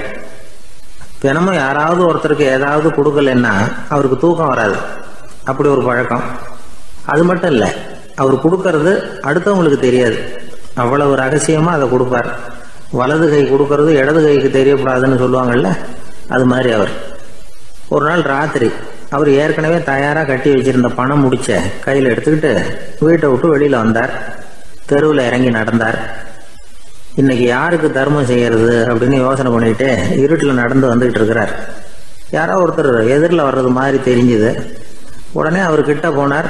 தன்கிட்ட இருந்த பணம் முடிச்சு அவசரமா அவர் கையில திணிச்சுட்டு திரும்பி வந்துட்டார். அப்பாடா, ஒரு வழியா யாருக்கும் தெரியாம இன்னைக்கு தர்மம் பண்ணியாச்சு அப்படிங்கிற மகிழ்ச்சி, மன நிறைவு அவர் முகத்துல. நிம்மதியா தூங்கினார். அப்புறம் எழுந்திரிச்சார். மறுநாள் காலையில ஊரு பூரா ஒரே பேச்சு. என்ன பேச்சுன்னா, நேற்று ராத்திரி ஒரு திருடன் கையில யாரோ பணத்தை கொடுத்துட்டு போயிருக்கிறாங்க அப்படின்னு எல்லாரும் பேசிக்கிட்டு இருக்கிறாங்க. இதை கேள்விப்பட்டதும் அந்த பெரியவருக்கு ரொம்ப வருத்தமா போச்சு. அடடா, போயும் ஒரு திருடனுக்கா உதவி பண்ணியிருக்கிறோம், பிரயோஜனம் இல்லாம போட்டுதே அப்படின்னு நினைச்சார். சரி, இன்னைக்கும் யாருக்காவது உதவி பண்ணணும் அப்படின்னு முடிவு பண்ணினார். ராத்திரி நேரம் வந்தது. இவர் வழக்கம் போல தெருவில் இறங்கி நடந்தார். கையில பணம் முடிச்சு. எதிரில் ஒரு பெண் உருவம் மங்கலா தெரிஞ்சது. இவர் உடனே அந்த பெண் கிட்ட பணத்தை கொடுத்துட்டு திருப்தியா திரும்பி வந்துட்டார். மறுநாள் காலையில ஊர் பூரா என்ன பேசிக்கிட்டாங்க தெரியுமா? நேற்று ராத்திரி நெறி தவறி நடக்கிற ஒரு பெண்ணின் கையில யாரோ பணத்தை வச்சுட்டு போயிருக்கிறாங்க அப்படின்னு எல்லாரும் பேசிக்கிறாங்க. அடடா, இன்னைக்கும் தவறுதலா நடந்து போச்சு அப்படின்னு ஒரு வருத்தப்பட்டார். இருக்கட்டும், இன்னைக்கும் ஏதாவது தர்மம் பண்ணுவோம் அப்படின்னு நினைச்சுக்கிட்டாரு. 3வது நாள் ராத்திரியும் புறப்பட்டார். இப்பவும் எதிரில் ஒருத்தர் வந்தார். இவர் பணத்தை கொடுத்தார், திரும்பி வந்துட்டார். மறுநாள் மக்கள் என்ன பேசிக்கிட்டாங்கன்னா, நேற்று ராத்திரி ஒரு செல்வந்தர் கையில யாரோ பணத்தை கொடுத்துட்டு போயிருக்கிறாங்க அப்படின்னு பேசிக்கிட்டாங்களாம். அவருக்கு ரொம்ப வருத்தமா போட்டுது. என்ன இது, தினம் இப்படி ஆகிட்டு இருக்குதே அப்படின்னு நினைச்சுக்கிட்டே படுத்து தூங்கினார். அன்னைக்கு ராத்திரி ஒரு கனவு. அந்த கனவுல இறைவன் வந்து சொன்னாராம், இதை பாருப்பா, நீ கொடுத்த தர்மம் வீணா போயிடல. உன்கிட்ட பணம் வாங்கின அந்த திருடன் திருந்திட்டான், அந்த பொண்ணும் திருந்திட்டா, அந்த செல்வந்தனும் கொடையாளி ஆயிட்டான், எல்லாருக்கும் உதவி பண்ண ஆரம்பிச்சுட்டான் அப்படின்னு சொன்னாராம். இந்த கதையை சொன்னவர் யாருன்னா நபிகள் நாயகம். இதுல உள்ள கருத்து என்னன்னா, நல்ல மனசோட தர்மம் பண்ணுனா அது வீணா போறதில்லை. இன்னொரு கருத்து, தர்மம் வந்து தன்னை மட்டுமல்ல அடுத்தவங்களையும் தீமையிலிருந்து காப்பாற்றும். இதுதான் நாம புரிஞ்சுக்க வேண்டியது. இந்த காலத்திலேயும் இது மாதிரி சில சம்பவங்கள் நடக்கிறது உண்டு. ஒரு பெரியவர் இருட்டில் நடந்து வந்துகிட்டு இருந்தாரு. எதிரில் வந்த ஒருத்தன் வலுக்கட்டாயமா ஒரு கையை பிடிச்சி ஒரு பண முடிப்பை கொடுத்து வச்சுக்க சொல்லிவிட்டு விலகி போயிட்டான். பெரியவருக்கு ஆச்சரியம், இந்த காலத்திலயும் இப்படி வலது கை கொடுக்கறது இடது கைக்கு தெரியக்கூடாதுன்னு நினைக்கிற கொடையாளிகள் உண்டு போல இருக்கு அப்படின்னு யோசனை பண்ணிக்கிட்டே நடந்தார். கொஞ்ச தூரம் போயிருப்பாரு. அதுக்குள்ள அதே ஆள் திரும்பி வந்தான். கொடுத்த பண முடிப்பை திருப்பி கொடுங்க அப்படின்னு கேட்டு வாங்கிட்டான். இவருக்கு ஒன்றும் புரியல. ஏன் இப்படி பண்றேன்னார். அது ஒன்றும் இல்லைங்க, கொஞ்ச நேரம் இதை உங்ககிட்ட கொடுத்து வச்சிருந்தேன், அவ்வளவுதான் அப்படின்னா. ஏன்னு கேட்டார். என்னை பின்னாடி போலீஸ் தேடிக்கிட்டு வந்துகிட்டு இருக்குது, அதுதான் அப்படி பண்ணேன், இப்போ போயிட்டுது, இனிமே ஒன்றும் பயம் இல்லை அப்படின்னு சொல்லிவிட்டு அவன் பாட்டுக்கு நடந்து போறான்.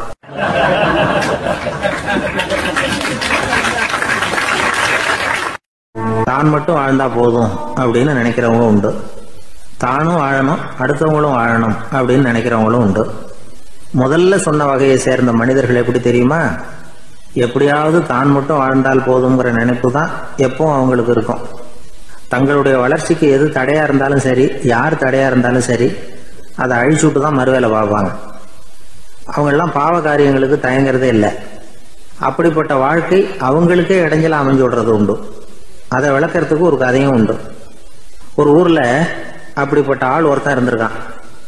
நிறைய பாவங்களை செஞ்சவன். அதன் காரணமா நரகப்படுகொழியில விழுந்துட்டான். நரகப்படுகொழிங்கிறது ஒரு பெரிய கிணறு மாதிரி. ஏற்கனவே பாவம் செஞ்சவங்க நிறைய பேர் அதுல விழுந்து கிடக்குறாங்க. உள்ள ஏகப்பட்ட சத்தம், எல்லாம் அந்த பாவாத்மாக்கள் போடுற சத்தம். இப்போ விழுந்தானே, இவனும் சத்தம் போட்டான். இவன் போடுற சத்தம் கொஞ்சம் அதிகமா கேட்டுது. இந்த கிணத்துக்கு பக்கத்துல புத்தர் உட்கார்ந்துருக்கிறார். அவர் காதுல இவன் போடுற சத்தம் விழுந்தது. உடனே அந்த கிணத்தடிக்கு போனார். குனிஞ்சு பார்த்தார். சாமி, என்னை காப்பாத்துங்க அப்படின்னு கத்தனா இவன். புத்தர் அவனை கொஞ்சம் கவனிச்சு பார்த்தார். மனித சமுதாயத்துக்கு அவன் என்னென்ன கெடுதல் பண்ணியிருக்கிறாங்கிற விவரம்லாம் அவர் மனக்கண்ணுல தெரிஞ்சது. அவருக்கு எல்லாம் புரிஞ்சு போச்சு. இருந்தாலும் அவனை காப்பாத்துறதுக்கு ஏதாவது வழி உண்டா அப்படின்னு யோசிச்சார். அவன் தன்னுடைய வாழ்நாளில் ஏதாவது நல்லது செஞ்சிருக்கானா அப்படின்னு பார்த்தார். ஒரே ஒரு சமயம் அவன் தன்னுடைய காலடியில மிதிபட இருந்த சிலந்தியை மிதிக்காமல் தாண்டி போயிருக்கிறான். இந்த ஒரு காரியத்துக்காக அவனை கரையேற்ற முடியுமா அப்படின்னு நினைச்சார். அவ்வளவுதான். உடனே அவர் கையில ஒரு சிலந்தி வந்து உட்கார்ந்துதான். அதுகிட்ட இருந்து நூல் இழை வெளிவர ஆரம்பிச்சது. அந்த நூல் இழை கிணற்று ஆழம் வரைக்கும் அப்படியே நீண்டுகிட்டே போச்சான். புத்தர் பார்த்தார். இந்த நூலை பிடிச்சிக்கிட்டு மேலே ஏறி வா அப்படின்னார். என்னங்க சொல்றீங்க, இந்த சிலந்தி நூல் என்ன தாங்குமான்னு கத்தனான். எல்லாம் தாங்கும், அதை பிடிச்சிக்கிட்டு ஏறி வா அப்படின்னார். சந்தேகத்தோடவே அவன் அந்த நூலிழைய பிடிச்சி இழுத்து பார்த்தான். ரொம்ப வலுவா இருந்தது. அவனுக்கு ஆச்சரியம். அதை பிடிச்சிக்கிட்டே மெதுவா மேலே ஏறி வர ஆரம்பிச்சுட்டான். பாதி தூரம் ஏறி வந்திருப்பான். அப்போ அவன் காலுக்கு கீழே ஏதோ சத்தம். என்னன்னு குனிஞ்சு பார்க்கறான். கீழே கிடந்தவங்க சில பேரும் அந்த நூலை பிடிச்சி மேலே வந்துகிட்டு இருக்கிறாங்க. இவனுக்கு கோபம் வந்துட்டுது. தன்னுடைய இடுப்புல வச்சிருந்த கத்தியை எடுத்து தன்னுடைய காலுக்கு கீழே நூல் இழையை அப்படியே வெட்டி விட்டுட்டான். இனிமே நாம மட்டும்தான் மேலே ஏறி வந்துடணும் அப்படின்னு நினைச்சுக்கிட்டான். ஆனா நடந்தது என்ன தெரியுமா? மொத்த நூல் இழையும் அப்படியே அருந்து கீழே விழுந்துட்டுது. அவனும் பொத்துன்னு கீழே விழுந்துட்டான். மறுபடியும் கத்த ஆரம்பிச்சுட்டான். ஏற்கனவே அவன் செஞ்சிருந்த ஒரு சிறு கருணை அந்த நூல் இழைக்கு உறுதியை கொடுத்தது. இப்போ அவன் செஞ்ச பாவம் அந்த நூல் இழைய வலுவிழக்க செஞ்சுட்டுது. அடுத்தவங்களும் வாழணுங்கிற எண்ணம் அவனுக்கு இருந்திருந்தா இப்ப அவனும் கரையேறி வந்திருப்பான், மற்றவங்களும் சௌக்கியமா வந்து சேர்ந்திருப்பாங்க. அதனால நாமும் வாழணும், அடுத்தவங்களும் வாழணும் அப்படின்னு நினைக்கிறவன் வாழ்க்கையில சீக்கிரம் முன்னுக்கு வந்துருவான். ஒருத்தன் ஒரு டாக்டர் கிட்ட போனான், மருந்து வாங்கினான். வாங்கி கொண்டாந்து பேசாம வச்சுட்டான், சாப்பிடல. அப்புறம் எதுக்காகப்பா போய் அவர்கிட்ட மருந்து வாங்கினேன் அப்படின்னு கேட்டாங்க. டாக்டர் வாழணும் இல்லையா, அதனாலதான் அப்படின்னா. அவர் கொடுத்த மருந்து நீ ஏன் சாப்பிடல அப்புறம் அப்படின்னு கேட்டாங்க. நான் வாழணும் இல்லையா, அதுக்காக தான் அப்படின்னா.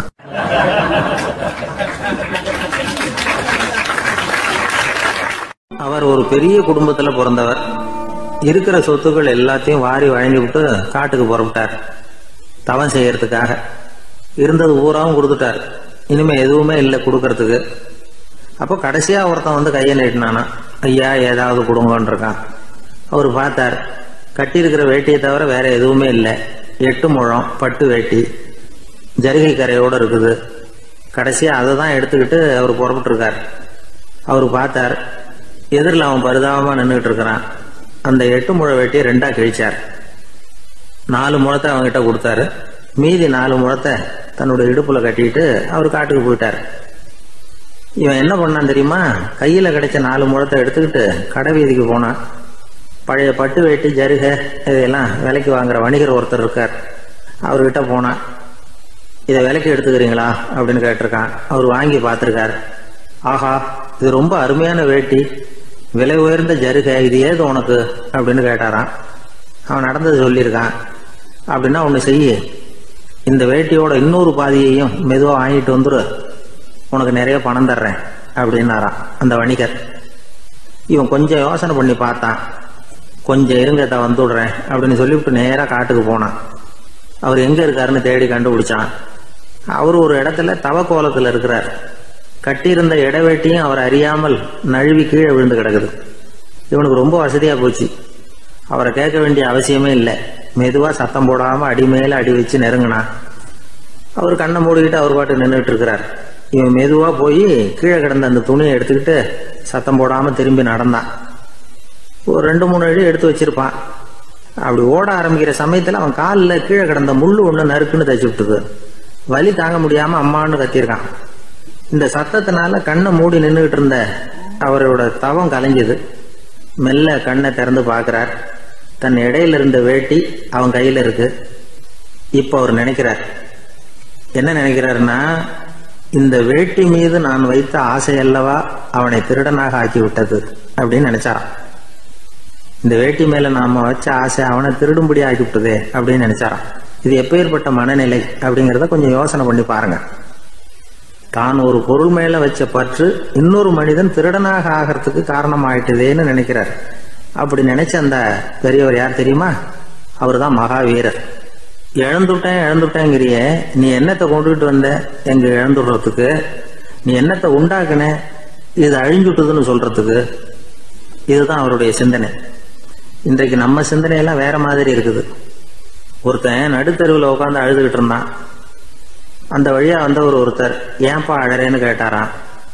5 ரூபா சார், இந்த இடத்துல விழுந்துட்டுது, ரொம்ப நேரமா தேடுறேன், கிடைக்காது போல இருக்கு அப்படின்னு சொல்லிவிட்டு அழறான். எப்போ தொலைஞ்சதுன்னு கேட்டாராம் அவரு. அது எனக்கு தெரியாது சார், பணத்தை தொலைச்சவன் தேடி பார்த்துட்டு போயிட்டான், நான் அவனுக்கு பின்னாடி தேட வந்தவன் அப்படின்னு நானா இவன்.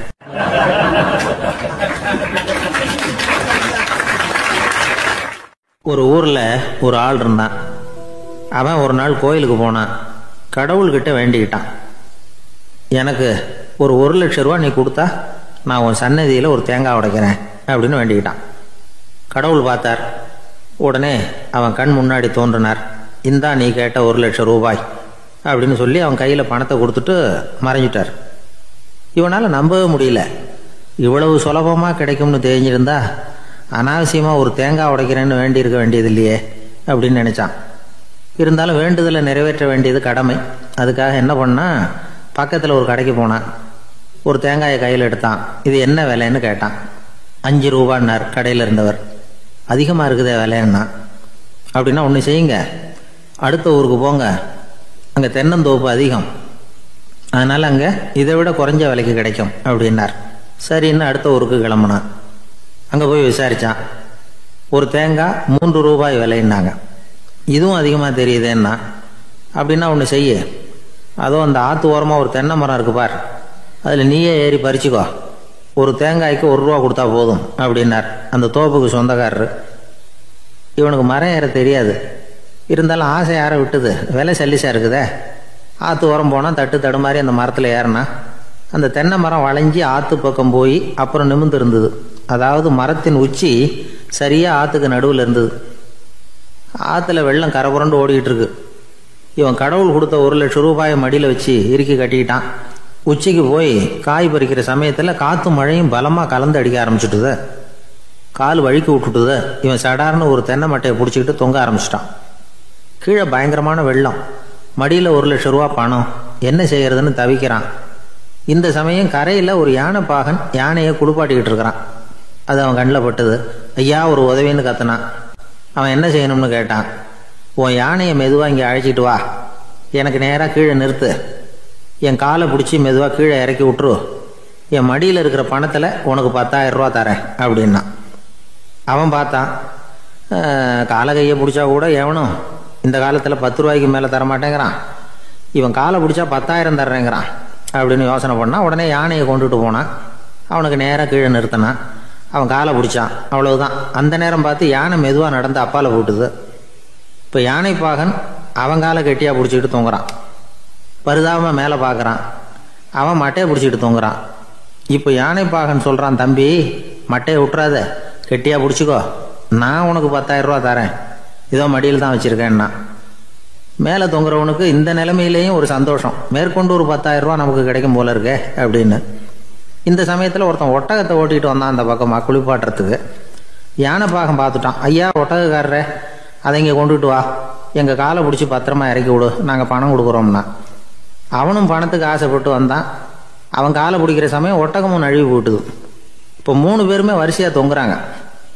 ஒட்டகக்காரன் கத்துறான், தம்பி மட்டையை விட்டுறாத, கெட்டியாக பிடிச்சிக்கோ, நான் என் மடியில் இருக்கிற 5,000 உனக்கு தந்துடுறேன்னா.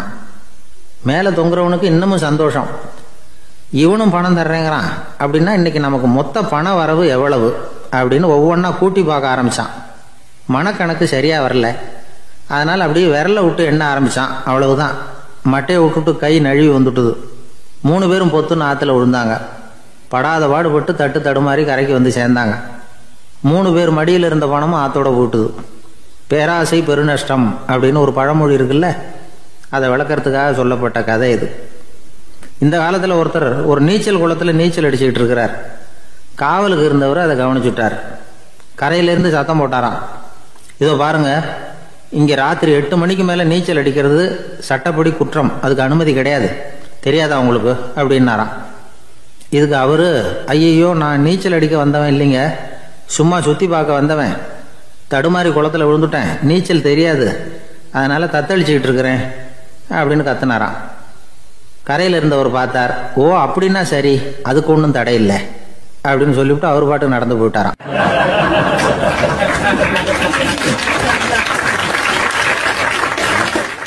நம்மள மாதிரி ஒரு ஆசாமி அவன் நம்மள மாதிரியே கற்பனை பண்ணான். அதாவது நாம தான் இந்த உலகத்துல ரொம்பவும் கஷ்டப்படுறோம், மற்றவங்க எல்லாம் சந்தோஷமா இருக்கிறாங்க அப்படின்னு அவன் நினைச்சுக்கிட்டான். அவன் ஒரு நாள் கடவுளை வேண்டிக்கிட்டானா, சுவாமி இந்த உலகத்துல எவ்வளவோ பேர் இருக்கிறாங்க, ஒவ்வொருத்தருக்கும் ஒவ்வொரு விதமான கஷ்டம் இருக்கலாம், ஒத்துக்கிறேன், இருந்தாலும் எனக்கு அது கொஞ்சம் அதிகமா இருக்கிறது மாதிரி தெரியுது, அதனால நீங்க எனக்காக ஒரு சின்ன உதவி செஞ்சா போதும். அது வேற ஒண்ணும் இல்ல, என்கிட்ட இருக்கிற துயரங்களை இன்னொருத்தர் யாருகிட்டயாவது கொடுத்துருங்க, அவர்கிட்ட இருக்கிற துயரங்களை என்கிட்ட மாத்தி கொடுத்துருங்க. ஒரு மியூச்சுவல் டிரான்ஸ்பர், அவ்வளவுதான். அப்படி பண்ணிவிட்டா போதும் அப்படின்னு வேண்டிக்கிட்டானா. அன்னைக்கு ராத்திரியே அவன் ஒரு கனவு கண்டிருக்கான். வானத்திலிருந்து ஒரு குரல் கேட்டிருக்கு. அது என்ன சொல்லிச்சு தெரியுமா? ஏ ஜனங்களே, எல்லாரும் அவங்கவங்க கஷ்டங்களை ஒரு பையில போட்டு எடுத்துக்குங்க. அப்படி எடுத்துக்கிட்டு நேரா இந்த ஊர் எல்லையில இருக்கிற கோயிலுக்கு சேருங்க அப்படின்னு அந்த குரல். ஆஹா, கடவுள் நம்ம பிரார்த்தனைக்கு செவி சாய்ச்சுட்டார் அப்படின்னு சந்தோஷப்பட்டான் இவன். உடனே என்ன பண்ணா, தன்கிட்ட இருந்த கஷ்டத்தையெல்லாம் ஒரு சாக்கு பையில போட்டு எடுத்துக்கிட்டான். வீட்டை விட்டு வெளியில வந்தான். தெருவில் இறங்கி நடக்கிறான். அங்க பார்த்தா ஏகப்பட்ட பேர் ஆளுக்கு ஒரு பைய தூக்கிக்கிட்டு கோயிலுக்கு போயிட்டு இருக்கிறாங்க. சில பேர் மூட்டையா கட்டி தலையில சுமந்துக்கிட்டு போயிட்டு இருக்கிறாங்க. இவன் பார்த்தான். இவனுக்கு ரொம்ப ஆச்சரியமா இருந்தது. ஏன்னா எல்லாரும் வச்சிருக்கிற பைய இவன் பைய விட பெருசா இருந்தது. இவன் பை தான் இருக்கிறதுலயே கொஞ்சம் சின்னதா தெரிஞ்சது.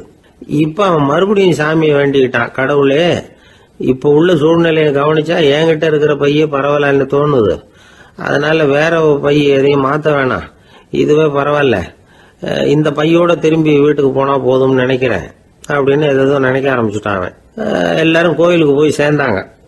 கோயில்ல அந்த குரல் மறுபடியும் கேட்டுது. எல்லாரும் அவங்கவுங்க பைகளை சோகத்துல தொங்க விடுங்க. திடீர்னு விளக்குகள் அணையும், மணி அடிக்கப்படும், அதுதான் அடையாளம். அந்த சமயத்துல இருட்டுல உங்களுக்கு வேண்டிய பைய நீங்க மாத்தி எடுத்துக்கலாம், தேர்ந்தெடுத்துக்கலாம். வெளிச்சம் இருக்கிறப்பவே உங்களுக்கு பிடிச்ச பைக்கு பக்கமா பார்த்து நீங்க நின்னுக்கலாம் அப்படின்னு சொல்லி விவரம் சொல்லிச்சான் அந்த குரல். அப்படி சொன்னதுக்கு அப்புறம் திடீர்னு விளக்கு அணைஞ்சுது, மணி அடிச்சுது.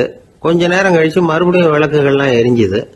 இப்போ பார்த்தா எல்லாரும் அவங்கவுங்க பையையே கெட்டியா பிடிச்சிட்டு நிக்கிறாங்க. இவனும் அப்படியே நிக்கிறான். இவன் மெதுவா பக்கத்துல நிக்கிறவங்க கிட்ட கேட்டானா, ஏன் நீங்க பைய கையிலேயே வச்சிருக்கிறீங்க, செவுத்துல மாட்டலையா அப்படின்னு கேட்டிருக்கான். இல்லப்பா, நீ ஏன் கையிலேயே வச்சிருக்கிறியோ அதே காரணத்துக்காக தான் நாங்களும் வச்சிருக்கிறோம். நம்ம கவலைகளை பத்தி நமக்கு ஓரளவுக்காவது தெரியும். ஆனா மற்றவங்க கவலைகள் நமக்கு பரிச்சயம் இல்லாதவை, பழக்கம் இல்லாதது. அதனால நமக்கு தெரிஞ்ச கவலைகளை சமாளிக்கிறது சுலபம். தெரியாததை சமாளிக்கணும்னா மறுபடியும் ஆரம்பத்தில இருந்து ஆரம்பிக்கணும். அதனால பழைய நண்பர்களோட வாழறது தான் மேல் அப்படின்னு நானான். அதுக்கப்புறம் அவன் தன்னோட பைய போதும்னு வீட்டுக்கு திரும்பி வந்துட்டானான். இது ஒரு பெரியவர் சொல்லி இருக்கிற கதை. அதனால நம்ம கிட்ட இருக்கிற கஷ்டங்கள் தான் பெருசு, அதை இன்னொருத்தங்கிட்ட கொடுத்துட்டு மாத்திக்கலாம் அப்படின்னு நினைக்கிறது தப்பு. இதே மாதிரி இன்னொரு சம்பவம். ஒரு ஊர்ல ஒரு நாள் ராத்திரி ஆகாயத்திலிருந்து கடவுள் குரல் கேக்குது. இந்த ஊர்ல இருக்கிற ஜனங்கள்லாம் கொஞ்சம் கவனிங்க, உங்களுக்கு ஒரு செய்தி. அதாவது இங்க இருக்கிற ஜனங்கள்லயே கொஞ்சம் கூட கவலையே இல்லாத ஆள் யாருன்னு எனக்கு தெரியணும். அதனால எல்லாரும் அவங்க கவலைகளை ஒரு பையில போட்டு எடுத்துக்கிட்டு கோயிலுக்கு வாங்க அப்படின்னாரு கடவுள். உடனே வரிசையா எல்லாரும் வர ஆரம்பிச்சாங்க. எல்லார் கையிலயும் பை இருந்தது, சின்னதும் பெருசுமா. கவலையே இல்லாத ஆள் யாருன்னு தேடினார் கடவுள். ஒரே ஒரு ஆள் மட்டும் கையில எதுவும் இல்லாம வெறும் கையை வீசிக்கிட்டு ரொம்ப ஜாலியா நடந்து வந்துகிட்டு இருந்தான். கடவுள் அவங்க கிட்ட போனார். ஏப்பா, உனக்கு கவலையே இல்லையா அப்படின்னு கேட்டார். எனக்கும் சில கவலைகள்லாம் உண்டு அப்படின்னு அவன். எங்க அதெல்லாம்னு கேட்டிருக்காரு கடவுள். பின்னாடி லாரியில வந்துகிட்டு இருக்கு அப்படின்னு அவன்.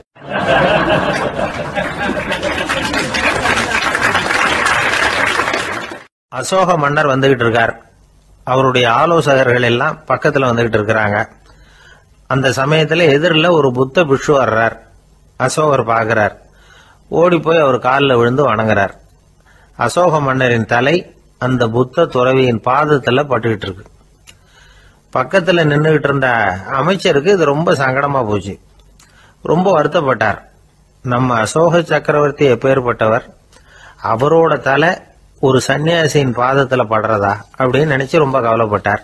அரண்மனைக்கு திரும்பினதும் அமைச்சர் மெதுவா ஆரம்பிச்சார். அரசே, எனக்கு ரொம்ப வருத்தமா இருக்குது அப்படின்னார். எதுக்குன்னார் மன்னர். அசோக சக்கரவர்த்தியின் தலை, அதாவது அந்த சிரம் ரொம்ப மதிப்புமிக்க ஒன்று.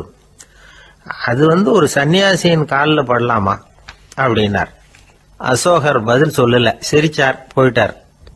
அதுக்கப்புறம் ஒரு சரியான சந்தர்ப்பத்துக்காக காத்துக்கிட்டு இருந்தார். ஒரு நாள் அமைச்சரை கூப்பிட்டார்.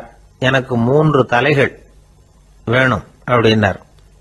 சொல்லுங்க, கொண்டுகிட்டு வரேன் அப்படின்னார் அமைச்சர். அசோகர் சொன்னார், முதல்ல எனக்கு தேவையானது ஒரு ஆட்டின் தலை, 2வது ஒரு புலியின் தலை, 3வது ஒரு மனிதனின் தலை. இதுதான் அசோகர் கேட்டது. எங்க இருந்தாலும் கொண்டு வாங்கன்னார். அமைச்சர் புறப்பட்டார். ஆட்டுத்தலை புலித்தலை கிடைச்சிட்டுது. அப்புறமா ஒரு சுடுகாட்டுக்கு போய் ஒரு மனித தலையும் சேகரம் பண்ணிட்டு ராஜா கிட்ட வந்துட்டார். அரசே, உங்கள் ஆணைப்படி 3 தலைகளையும் கொண்டு வந்திருக்கிறேன்னார். அசோகர் பார்த்தார். ரொம்ப நல்லது, இப்ப இது 3ஐயும் எடுத்துக்கிட்டு போய் சந்தையில வித்துட்டு வாங்க அப்படின்னார். அமைச்சர் அதுகளை எடுத்துக்கிட்டு சந்தைக்கு போனார். முதல்ல ஆட்டுத்தலை நல்ல விலைக்கு வித்து போச்சு. நல்ல விலை கொடுத்து வாங்கிட்டு போட்டாங்க. அடுத்தபடியா புலி தலைய ஒருத்தர் வாங்கிட்டார். அதை பாடம் பண்ணி வீட்டில் மாட்டி வைக்கலாமே அப்படின்னு நினைச்சு அதையும் வாங்கிட்டு போட்டார். மனித தலையை மட்டும் வாங்கறதுக்கு யாரும் முன் வரல. எல்லாரும் அதை பார்த்துட்டு விலகி போக ஆரம்பிச்சாங்க. அமைச்சர் திரும்பி வந்தார். அரசே, இந்த தலையை மட்டும் யாரும் வாங்க மாட்டேங்கிறாங்க அப்படின்னார். சரி, பரவாயில்ல, இதை இலவசமாவே எனாமாவே யாருக்கிட்டையாவது கொடுத்துட்டு வந்துருங்க அப்படின்னார். அமைச்சர் மறுபடியும் சந்தைக்கு போனார். இதை இலவசமா தரேன், இதை வாங்கிக்கோங்க அப்படின்னார். அப்பவும் அதை யாரும் வாங்கிக்கிறதுக்கு தயாரா இல்லை. மறுபடியும் திரும்பி வந்து மன்னர்கிட்ட விவரத்தை சொன்னார். இப்போ மன்னர் சொல்றார், அமைச்சரே, உயிர் இருக்கிற வரைக்கும் தான் இந்த தலைக்கு மதிப்பு. ஜீவன் போனதுக்கு அப்புறம் அதோட மதிப்பும் போயிடுது. அதனால மதிப்பு இருக்கும் பொழுதே பெரியவர்கள் பாதம் பணிந்து அந்த புனிதத்தை பெற்றுக்கொள்ளணும் அப்படின்னார். பணிவுங்கிறது வேற, அடிமைத்தனம்ங்கிறது வேற. பெரியவர்களை பணிவது நமக்கு பெருமை தரக்கூடிய விஷயம். இதை மனசுல வச்சுக்கிட்டு எப்போ காலில் விழணும், எப்போ காலில் விழக்கூடாது அப்படிங்கறத முடிவு பண்ணிக்கணும். ஒரு சாதாரண ஆள் நடந்து வந்துகிட்டு இருந்தார். எதிரில் வந்த ஒரு பெரிய மனுஷன் ஓடி போய் அவர் காலில் விழுந்து தன்னுடைய தலையை அவர் பாதத்தில் கொண்டு போய் வச்சார். கொஞ்ச நேரம் கழிச்சு எழுந்திரிச்சு வந்துட்டார். வந்த பிறகு இவரை கேட்டேன், ஏன் திடீர்னு ஓடி போய் அந்த ஆளு காலில் விழுந்தீங்க அப்படின்னு. அவர் போட்டிருக்கிறது என்னோட காணாம போன செருப்பான்னு கண்டுபிடிக்கிறதுக்காக அப்படி விழுந்தேன் அப்படின்னார்.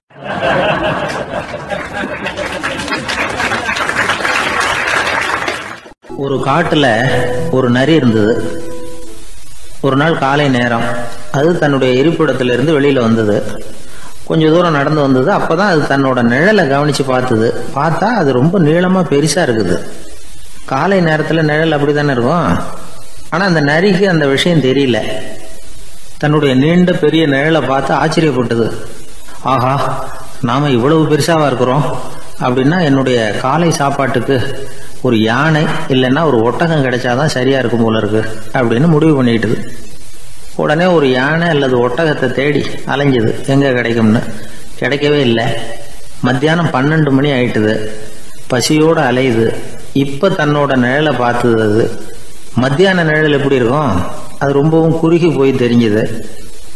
உடனே அந்த நரி என்ன நினைச்சுக்கிட்டு தான் தெரியுமா, காலை ஆகாரம் சாப்பிடாததுனால நம்ம உடம்பு இப்படி அழிச்சு போட்டுதே அப்படின்னு நினைச்சுக்கிட்டு தான்.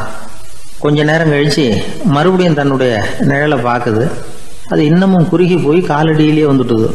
அதுக்கு பயமா போயிடுது. ஐயோ, இன்னும் கொஞ்ச நேரத்துல நாம இறந்துருவோம் போல இருக்க. இப்ப என்ன செய்யறது? இந்த சமயத்துல ஒரு எறும்பு கிடைச்சா கூட போதும், அதை நம்ம காலை ஆகாரமா நினைச்சு சாப்பிட்டுள்ளாமே அப்படின்னு நினைச்சுதான். நம்முடைய நிழல் கூட நம்மள மாதிரியே தான் அடிக்கடி மாறிக்கிட்டே தான் இருக்குது. அது எப்பவும் ஒரே மாதிரி இருக்கிறது இல்ல. மனிதனுக்கு ஏற்படுகிற தன்முனைப்பு இருக்கு பாருங்க, ஈகோ, அது கூட ஒரு நிழல் மாதிரி தானா. அப்படி நினைக்க ஆரம்பிச்சுட்டா அதனால ஏதும் பிரச்சனை வராதான். தன்முனைப்பை நிழல் போலவே ஏற்றுக்கொள்ளுங்கள் அப்படிங்கிறது பெரியவங்க கருத்து. ஒரு காரியத்தை வெற்றிகரமா நல்ல விதமா செஞ்சு முடிக்கிறோம்னு வச்சுக்கோங்க, அந்த சமயத்துல ஒரு வித நுட்பமான தற்பெருமை நமக்குள்ள உண்டாகுது.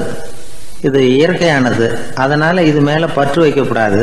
அப்படி வைக்க ஆரம்பிச்சுட்டா அந்த தற்பெருமை ஒரு நிரந்தர விருந்தாளியா நம்ம கிட்ட தங்கிக்கும். நம்ம நிழல் எப்படின்னு பாருங்க, நாம நடக்கும் பொழுது நம்ம பின்னாடியே வரும். தன்முனைப்பையும் அப்படியே நினைச்சுக்குங்க. நிழல் யாருக்கும் எந்த பிரச்சனையையும் உண்டாக்குறது இல்லை. ஆனா அந்த நிழலை கண்டே நாம பயப்பட ஆரம்பிச்சுட்டா நாம எதுலயும் வெற்றி காண முடியாது. நிழலோட சண்டை போடக்கூடாது.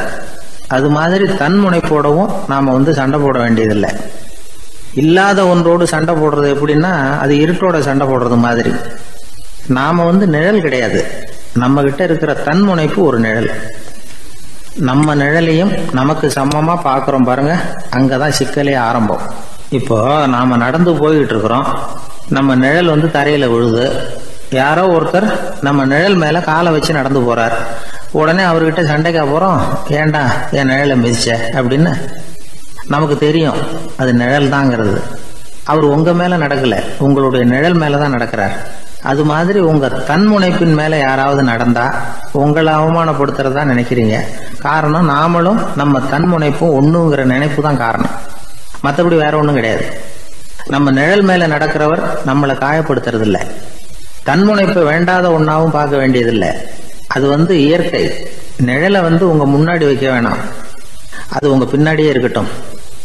நிழலின் நிழலாகி விடாதீர்கள், நீங்கள் நீங்களாகவே இருங்கள். இதுதான் சான்றோர் சிந்தனை. ஒரு பேருந்துல ஒரே நெரிசல். ஒருத்தர் பக்கத்துல நின்றுகிட்டு இருந்தவர்கிட்ட ரொம்ப பணிவா விசாரிச்சார், ஏன் சார் நீங்க ஏதாவது பெரிய உத்தியோகத்துல இருக்கிறீங்களா அப்படின்னார். அப்படிலாம் ஒண்ணும் இல்லைங்க என்னார் அவரு. அப்படின்னா வேற ஏதாவது அரசியல்ல பெரிய பதவியில் இருக்கிறீங்களா அப்படின்னு கேட்டார். அதுவும் இல்லைங்க என்னார். சரி, பணமாவது அதிகமா வச்சிருக்கீங்களா அப்படின்னு கேட்டார். அப்படிலாம் ஒன்றும் கிடையாது சார்னார் அவரு. அப்புறம் எதுக்குடா என் காலை மிதிச்சுக்கிட்டு இருக்கிற, எடுறா காலை அப்படின்னாராம் இவர்.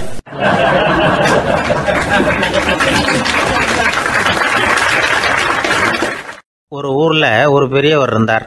அவர் ஒரு குரு. அவர் தொடர்ந்து தியான கூட்டங்கள் நடத்துவார். அந்த கூட்டத்துல கலந்துக்கிறதுக்காக பல ஊர்கள்ல இருந்து சீடர்கள் நிறைய பேர் வருவாங்க போவாங்க. ஒரு நாள் அங்க கூட்டம் நடந்துகிட்டு இருக்குது. அந்த சமயத்துல சீடர்கள்ல ஒருத்தன் என்னத்தையே திருடி விட்டான். மற்ற சீடர்கள் அதை கவனிச்சுட்டாங்க. இவன் ஆப்பிட்டுக்கிட்டான். கூட்டம் முடிஞ்ச பிற்பாடு இவன் திருடின விஷயத்த அந்த பெரியவர்கிட்ட போய் சொன்னாங்களாம். அவர் கவனத்துக்கு கொண்டுகிட்டு போனாங்க. ஆனால் அவர் இதை காதிலே போட்டுக்கல, கண்டுக்கவே இல்லை. போய் சொன்ன சீடர்களுக்கெல்லாம் ஏமாத்தமாக போயிட்டுது. என்ன இது, இவ்வளவு தூரம் நாம் கண்டுபிடிச்சி போய் சொல்கிறோம், அவர் கண்டுக்கவே மாட்டேங்கிறாரே அப்படின்னு ஒரு மாதிரி ஆயிட்டாங்க. இருந்தாலும் அதை பற்றி ஒன்றுமே சொல்லிக்கல, பேசாமல் இருந்துட்டாங்க. கொஞ்ச நாள் ஆச்சு. அதே ஆள் மறுபடியும் ஒரு திருட்டில் மாட்டிக்கிட்டான். சீடர்கள் மறுபடியும் அந்த குரு கிட்ட விஷயத்த சொன்னாங்க. அவர் அப்பவும் வழக்கம் போல சும்மாவே இருந்துட்டார். இவர் இப்படி இருக்கிறத பார்த்ததும் அந்த சீடர்களுக்கு கோபம் வந்துட்டுது. உடனே அந்த சீடர்கள்லாம் ஒன்று கூடி பேசினாங்களாம். எல்லாருமா சேர்ந்து ஒரு விண்ணப்பம் தயார் பண்ணாங்க. அதை குருநாதர்கிட்ட கொண்டுட்டு போய் கொடுத்தாங்க. அந்த விண்ணப்பத்தில் இவங்க என்ன எழுதியிருக்கிறாங்க தெரியுமா? குருநாதர் அவர்களே, உடனே திருடனவன் மீது சட்ட நடவடிக்கை எடுக்கணும். நீங்கள் அப்படி அவனை இங்கே சேர்க்கக்கூடாது. நீங்கள் சேர்த்தீங்கன்னா நாங்கள் இங்கே இருக்கிறத பற்றி யோசிக்க ஆரம்பிச்சிருவோம். அவனை இந்த மடத்தை விட்டே துரத்தி பண்ணணும். நீங்கள் அவனை வெளியில் அனுப்புங்க, இல்லைன்னா நாங்கள் அத்தனை பேரும் வெளியில் போயிடுறோம். இப்படி தான் அந்த விண்ணப்பத்தில் எழுதியிருக்கிறாங்க. குரு அந்த விண்ணப்பத்தை வாங்கி படித்து பார்த்தார். அதுக்கப்புறம் அதை எழுதின அத்தனை பேரையும் கூப்பிட்டாரு. எல்லாரும் இப்படி வாங்கன்னாரு. வந்தாங்க. இப்படி என் எதிரில் உட்காருங்கன்னார். உட்காந்தாங்க. அப்புறம் சொன்னார், இதை பாருப்பா, நீங்கள் எல்லாரும் புத்திசாலிகள். உங்களுக்கு எது நல்லது எது கெட்டதுங்கிறது நல்லா தெரியும். நீங்கள் மேற்கொண்டு ஏதாவது படிக்கணும்னு நினச்சா வேற எங்கே வேணும்னாலும் போகலாம், அதுக்கு நான் தடை சொல்ல மாட்டேன். ஆனால் உங்களால் குற்றம் சாட்டப்பட்ட அவன் இருக்கானே, அவன் எப்படின்னா அவனுக்கு எது நல்லது எது கெட்டதுங்கிறதெல்லாம் தெரியாது. அதனால தான் திருடுறான். நீங்கள் சொல்கிறது மாதிரி அவனை அடித்து துரத்தி விடுறோம்னு வச்சுக்கோங்க, அவனுக்கு எப்படி நல்லது கெட்டது தெரியும்? அவனுக்கு அதை யார் சொல்லி கொடுக்கறது? அதனால் இங்கேயே இருக்கட்டும், அதுதான் சரி. இதுக்காக நீங்கள் எல்லாரும் என்னை விட்டுட்டு போனாலும் சரி, அவனை நான் விரட்ட மாட்டேன் அப்படின்னு விட்டாரான். இவ்வளவையும் திருடனை அந்த சீடன் கேட்டுக்கிட்டே இருந்திருக்கான். அவன் கண்களில் கண்ணீர். அப்படியே எழுந்திரிச்சு வந்தான். குரு காலில் விழுந்தான். அவன் கண்ணீரில் அவனது தீமை கழுவப்பட்டது அப்படிம்பாங்க. அதாவது சீடர்களுக்கு அந்த குருவோட பெருமை அப்பதான் புரிஞ்சுதான். ஒரு நல்ல ஆசிரியர் இருக்காருன்னு வச்சுங்க, நல்லா படிக்கிற பையனுக்கு தான் பாடம் சொல்லி கொடுப்பேன்னா அது என்ன பெரிய விஷயமா? மோசமா படிக்கிறவனையும் மாற்றி காட்டுறேங்கிறது தான் பெருமை. இந்த காலத்து குரு ஒருத்தர் ஒரு ஆசிரமம் வச்சு நடத்திட்டு வந்தார். நிறைய பேர் தினம் வருவாங்க போவாங்க. ஒரு நாள் ஒருத்தன் வந்தான். அந்த குரு முன்னாடி போய் நின்னான். ஐயா, என்ன உங்கள் சீடனா ஏற்றுக்கணும்னா. அந்த குரு நிமிர்ந்து பார்த்தார். உன்னுடைய நோக்கம் என்னன்னு கேட்டார். ஐயா, உங்ககிட்ட கொஞ்ச நாள் இருந்தேன்னா நல்ல பழக்க வழக்கங்களை கற்றுக்கலாம், அதுக்கப்புறம் வெளியில் போய் ஒரு நல்ல தொழில் தொடங்கி வாழ்க்கையில் முன்னுக்கு வரணுங்கிறது தான் என்னோட நோக்கம் அப்படின்னா. நீ சொல்கிறது சரி, ஆனால் உன்னால் இங்கே நல்ல பழக்க வழக்கங்களை கற்றுக்க முடியலேன்னு வச்சுக்கோ, அப்போ என்ன பண்ணுவேன் அப்படின்னு கேட்டார் அவர். அப்படி ஆச்சுன்னா என்ன, உங்களை மாதிரியே ஒரு ஆசிரமம் ஆரம்பித்து அதுக்கு குருவாக இருந்துட்டு போகிறேன் அப்படின்னு நானும்.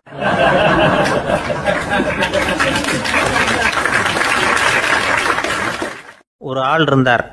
அவர் தன்னை ஒரு குருன்னு சொல்லிக்கிட்டார். மௌன குரு, வாயே திறக்கிறதில்ல. அவருக்கு 2 சீடர்கள் உண்டு.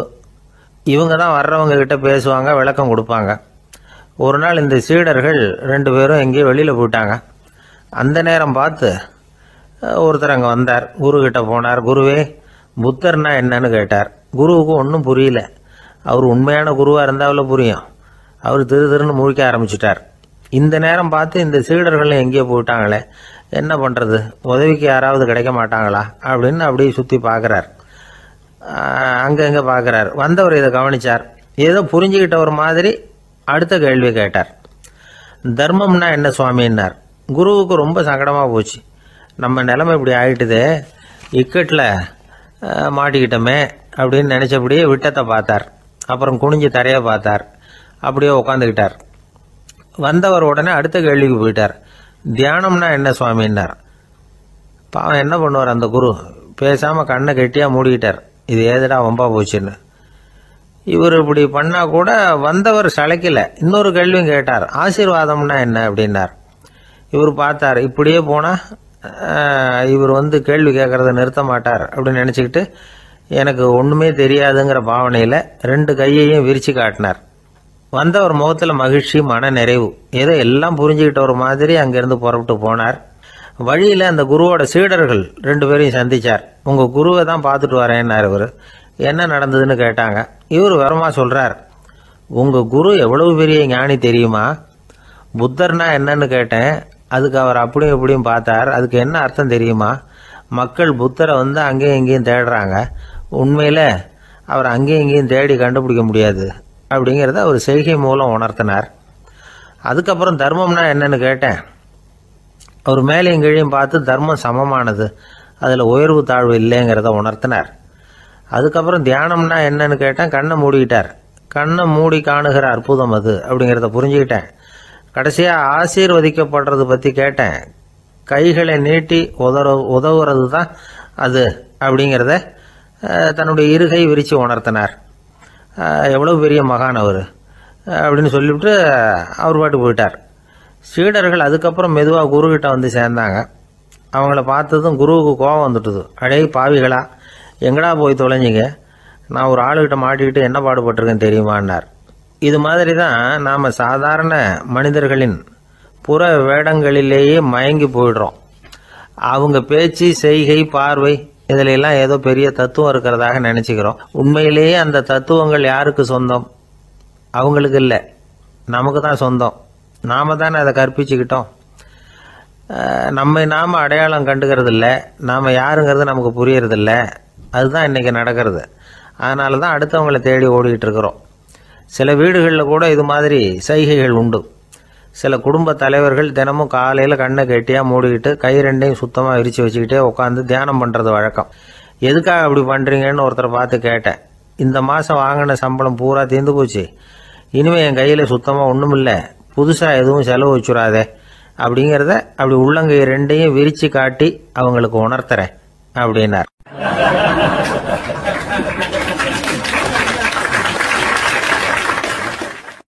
ஒருத்தன் வேகமாக ஓடி வந்தான். ஏப்பா அப்படி தலை தெறிக்க ஓடி வர்றேன்னு கேட்டேன்.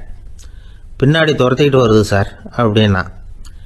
ஏதாவது நாய் துரத்திக்கிட்டு வருது போல இருக்கு அப்படின்னு நினச்சி அவனுக்கு பின்னாடி பார்க்குறேன். கண்ணு கேட்டின தூரம் வரைக்கும் எதுவுமே தெரியல. ஏன்பா எதுவும் ஒன்றை துரத்துறது மாதிரி தெரியலையே என்ன, நல்லா பாருங்கள் சார் அப்படின்னா. பார்த்துட்டு தான் சொல்கிறேன் என்ன. இதோ பாருங்கள் சார், இதுதான் என்னை துரத்துது அப்படின்னு அவன் காட்டுறான். அவன் சுட்டி காட்டின இடத்துல பார்த்தா அங்கே அவனுடைய நிழல் தான் தெரியுது.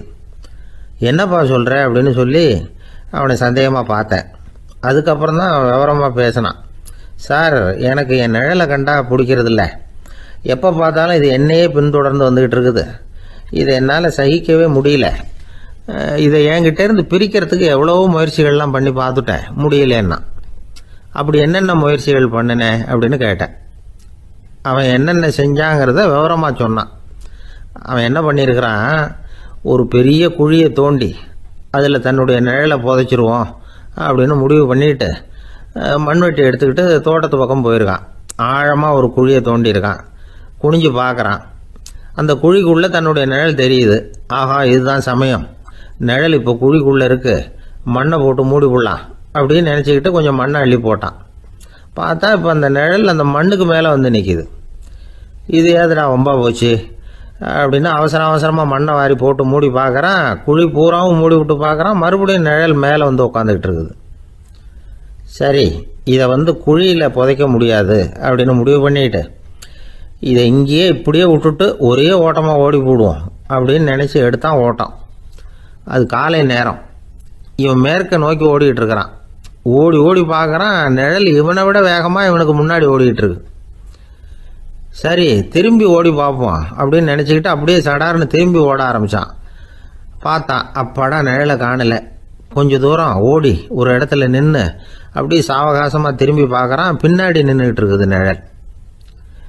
இப்படி ஓடி வந்து தான் இங்கே நம்ம முன்னாடி நின்று தன்னுடைய அவஸ்தையை சொல்லிகிட்டு இருக்கிறான். இந்த நிழலை துரத்துறது அல்லது வெட்டி விடுறது, இதுக்கு ஏதாவது வழி இருக்கா சொல்லுங்க சார் அப்படிங்கிறான். நமக்கு ஒன்றும் புரியல. அந்த நேரம் பார்த்து ஒரு பெரியவர் வந்தார். அவர்கிட்ட யோசனை கேட்டோம், என்ன செய்யலாம்னு. அவர் சொன்னார், இந்த பாருப்பா, நீ அங்கேயும் எங்கேயும் ஓடாத, அப்படியே கீழே படுத்துக்கொண்டார். அது நல்ல உச்சி வேலை. அவன் அப்படியே கீழே படுத்துக்கிட்டான். இப்போ அப்படி இப்படின்னு திரும்பி பார்க்குறான், நிழலை காணலை. அவன் இப்போ தான் நிம்மதியாக இருந்தான். இப்போ அந்த பெரியவர் சொன்னார், எல்லா மனிதர்களுமே இப்படி தான் ஓடிட்டு இருக்கிறாங்க. நான் எனது அப்படிங்கிற ஆணவம் தான் அவங்கள துரத்திக்கிட்டு இருக்கு. அதை விட்டுட்டு ஓடணும்னு நினைச்சாலும் அது முன்னாடி வந்து நிற்கிது. பரம்பொருளை நோக்கி ஓடுறப்போ இந்த ஆணவம் பின்னாடி வந்துடுது. பரிபூர்ண சரணாகதிங்கிற நிலையில அது முழுசுமா மறைஞ்சுடுது. தன்னை உணர்கிற வேலை அது. அந்த நேரம் மனிதனுக்கு விடுதலை உணர்வு ஏற்படுகிற நேரம் அது.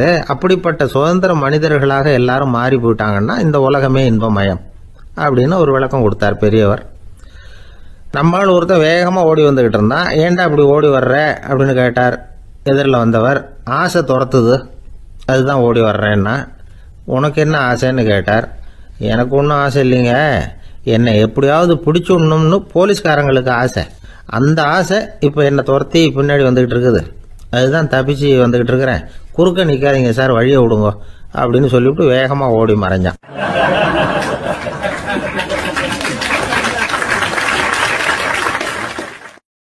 எனக்கு வாழ்க்கையில் ஒரே ஒரு ஆசை தான் சார் அப்படின்னார் ஒருத்தர். அது என்னன்னு கேட்டேன். ஆசைகளை ஒழிச்சுடணுங்கிறது தான் என்னோட ஆசை அப்படின்னார். இப்படி ஆசைகளை ஒழிக்க வேண்டும் அப்படிங்கிறதையே ஒரு ஆசையாக கொள்வது அபத்தம் அப்படிங்கிறார் ஒரு பெரியவர். இது மாதிரி ஆசைகளை ஒழிக்க ஆசைப்பட்டா அந்த நோக்கம் நிறைவேறாதான். அந்த முயற்சியால் புதுசாக சில துன்பங்கள் தான் சேருமா. அதில் புதுசாக ஒரு ஆசை தலை தூக்கும் அப்படிங்கிறார் அவர். ஆசைகளை தானாக விழ வச்சுடலாம். அதுக்கு வழி என்ன தெரியுமா? எந்த ஒரு ஆசையையுமே பூரணமாக நிறைவேற்றி கொள்ள முடியாதுங்கிறத உணரணும். அதை உணர்ந்தா ஆசைகள் தானாக விழுந்துடும். அதை விட்டுட்டு ஆசைகளை விட்டுடணுங்கிறதையே ஒரு ஆசையாக வச்சுக்கிட்டு அதுக்காக கடுமையாக முயற்சிகளையும் செஞ்சுக்கிட்டு நான் ஆசைகளை விட்டுட்டு ஞானோதயம் அடையிறதுக்கு கடுமையாக முயற்சி பண்ணிகிட்டு இருக்கிறேன் சார் அப்படின்னு சொல்லிக்கிட்டு இருந்தால் எந்த காலத்துலேயும் ஞானோதயம் வரப்போகிறதில்லை. அதுக்கு பதிலாக துன்பந்தான் சேரும் அப்படிங்கிறது அவரோட கருத்து. எந்த ஒரு ஆசையையும் பூரணமாக நிறைவேற்றி கொள்ள முடியாது அப்படிங்கிறத உணரணும். ஒரு ராஜா, அவர் மனசில் அமைதி இல்லை, எப்பவும் கஷ்டப்பட்டுக்கிட்டே இருந்தார். இந்த துன்பத்தை போக்குறதுக்கு பல வழிகளில் என்னென்னமோ முயற்சியெல்லாம் பண்ணி பார்த்தார். ஒன்றும் சரியாக வரல. கடைசியாக ஒரு காரியம் பண்ணார். அதாவது ஒரு வேதாந்தியை தேடிட்டு போனார். அவரை பார்த்து கேட்டார், ஐயா, என்னுடைய துன்பங்கள்லேருந்து நான் விடுபடணும், அதுக்கு சுலபமாக ஏதாவது ஒரு வழி இருந்தால் சொல்லுங்களேன் அப்படின்னு கேட்டுக்கிட்டார். அதுக்கு அந்த வேதாந்தி சொன்னார், அதுக்கு ஒரு வழி சொல்கிறேன், அது மாதிரி செய். அதாவது உன்னுடைய ராஜ்யத்துக்குள்ள போதுங்கிற மனசோட வாழுற ஒருத்தனை கண்டுபிடிக்கணும். அப்படி கண்டுபிடிச்சி அவனுடைய சட்டையை வாங்கி நீ போட்டுக்கணும். அப்படி போட்டுக்கிட்டா உன்னுடைய துன்பம் தீர்ந்துரும் அப்படின்னார். உடனே ராஜாவுக்கு ரொம்ப மகிழ்ச்சி. அரண்மனையில் இருந்த அத்தனை பேரையும் ஆளுக்கு ஒரு பக்கமாக அனுப்புனார், தேட சொன்னார். போதுங்கிற மனசுடைய ஒருத்தனை கண்டுபிடிச்சி கொண்டுகிட்டு வாங்க அப்படின்னார். எங்கெங்கேயோ தேடி கடைசியாக ஒரு ஆளை கண்டுபிடிச்சாங்க. அவன் போதுங்கிற மனசோட இருக்கிறவன் தான். ஆனால் அவன்கிட்ட சட்டை எதுவும் இல்லை. இடையில கட்டியிருக்கிற துண்டே போதுங்கிற மனசோடு அவன் வாழ்ந்துக்கிட்டு இருக்கிறான். சட்டை இருந்தாவில் ராஜா வாங்கி மாட்டிக்க முடியும். அந்த வேதாந்தி ஏன் அப்படி சொன்னாருங்கிறதுக்கான அர்த்தம் இப்போதான் ராஜாவுக்கு புரிஞ்சுதான். இதுவரைக்கும் சொன்னதெல்லாம் ஞான மார்க்கத்தை தேடிடுறவனுக்கான உள்ள தகவல். இப்போ இன்னைக்கு இளைஞர்கள் இதை கேட்டுவிட்டு நமக்கு ஆசையே வேணாம் அப்படின்னு முடிவு பண்ணிவிட்டா வாழ்க்கையில் முன்னேறவே முடியாது. நம்முடைய முயற்சிக்கு ஆசை தான் தூண்டுகோல். அதனால இந்த ஆசையையும் அந்த ஆசையையும் போட்டு குழப்பிக்க கூடாது. ஆனால் ஒன்று, பேராசை நமக்கு தேவையில்லை. நாம் படுற ஆசையிலேயும் ஒரு நியாயம் இருக்கணும். ஏன்னா நம்மள சில பேர் நீங்கள் தான் சார் சொன்னீங்க, அதனால தான் ஆசைப்பட்டேன், அரை தான் கிடைச்சது மிச்சம் அப்படிம்பாங்க கன்னத்தை தடவிக்கிட்டே. அதனால் இப்போல்லாம் எந்த தகவலை சொன்னாலும் ரொம்ப எச்சரிக்கையாக இருக்க வேண்டியிருக்குது. ஒரு ஆள் ஒரு கடை வச்சு வியாபாரம் பண்ணிக்கிட்டு இருந்தான். அவனுக்கு ரொம்ப பேராசை, நிறைய பணம் சேர்க்கணும்னு. திடீர்னு ஒரு நாள் அவனுக்கு உடம்பு ரொம்ப சுகம் இல்லாமல் போயிட்டுது. இனிமேல் பிழைக்கிறது கஷ்டங்கிற நிலைமை. மரணப்படுகையில் இருக்கிறான். சொந்தக்காரங்கள்லாம் சுற்றி உட்காந்துருக்குறாங்க. இவன் மெதுவாக கண்ணை திறந்து பார்க்குறான். என் வீட்டுக்காரி எங்கேன்னா, இதோ இருக்கேன் அப்படின்னாங்க அந்த அம்மா. பசங்கள்லாம் எங்கேங்கிறான். இதோ பக்கத்தில் தான் நின்றுக்கிட்டு இருக்கிறோங்கிறாங்க. பொண்ணுங்க எங்கேங்கிறான். எல்லாம் இங்கே தான் இருக்கிறோம் அப்படிங்கிறாங்க. எல்லாம் இங்கே தான் பக்கத்தில் தான் இருக்கோம், நீங்கள் கவலைப்படாதீங்கன்னு சொல்கிறாங்க எல்லாம். அவன் மெதுவாக கஷ்டப்பட்டு வாயை திறந்து, அட பாவிங்களா, எல்லாரும் இங்கே இருந்தால் அங்கே கடையை யார் கவனிக்கிறது அப்படின்னானா.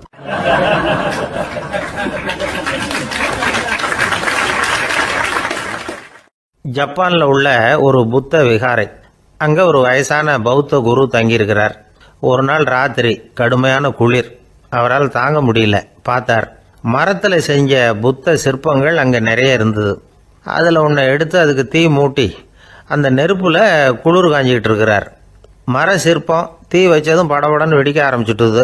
அந்த சத்தத்தை கேட்டதும் அந்த புத்த விகாரையின் குருக்கள் வெளியில் ஓடி வந்தார். இவர் ஆனந்தமாக குளிர் காஞ்சிக்கிட்டு இருக்கிறார். அவரால் பொறுத்துக்க முடியல.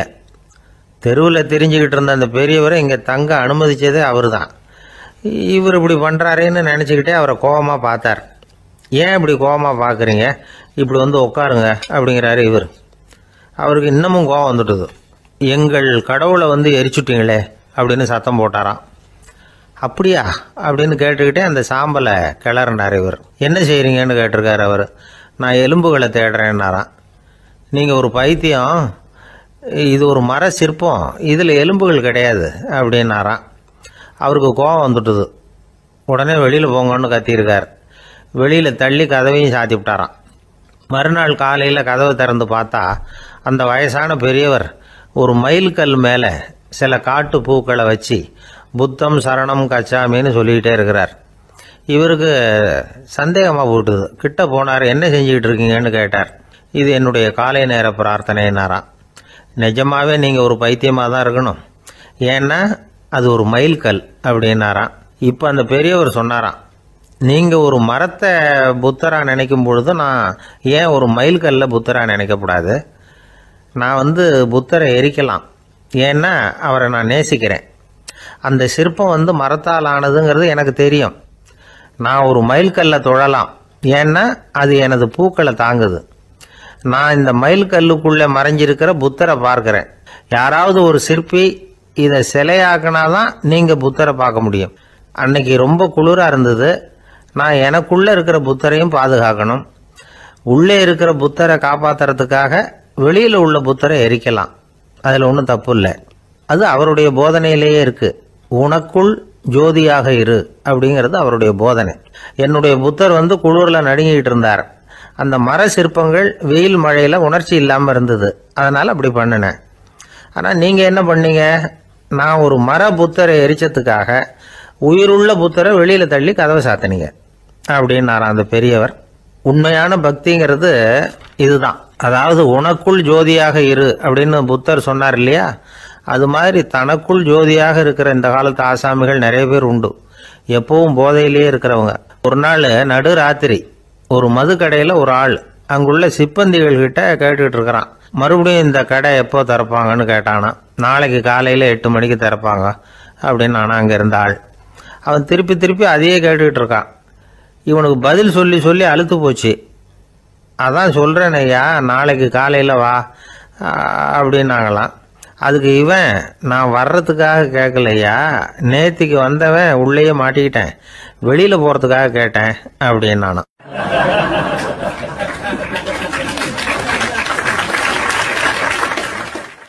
ராமகிருஷ்ணர் வாழ்ந்த காலத்தில் நடந்த ஒரு நிகழ்ச்சி இது.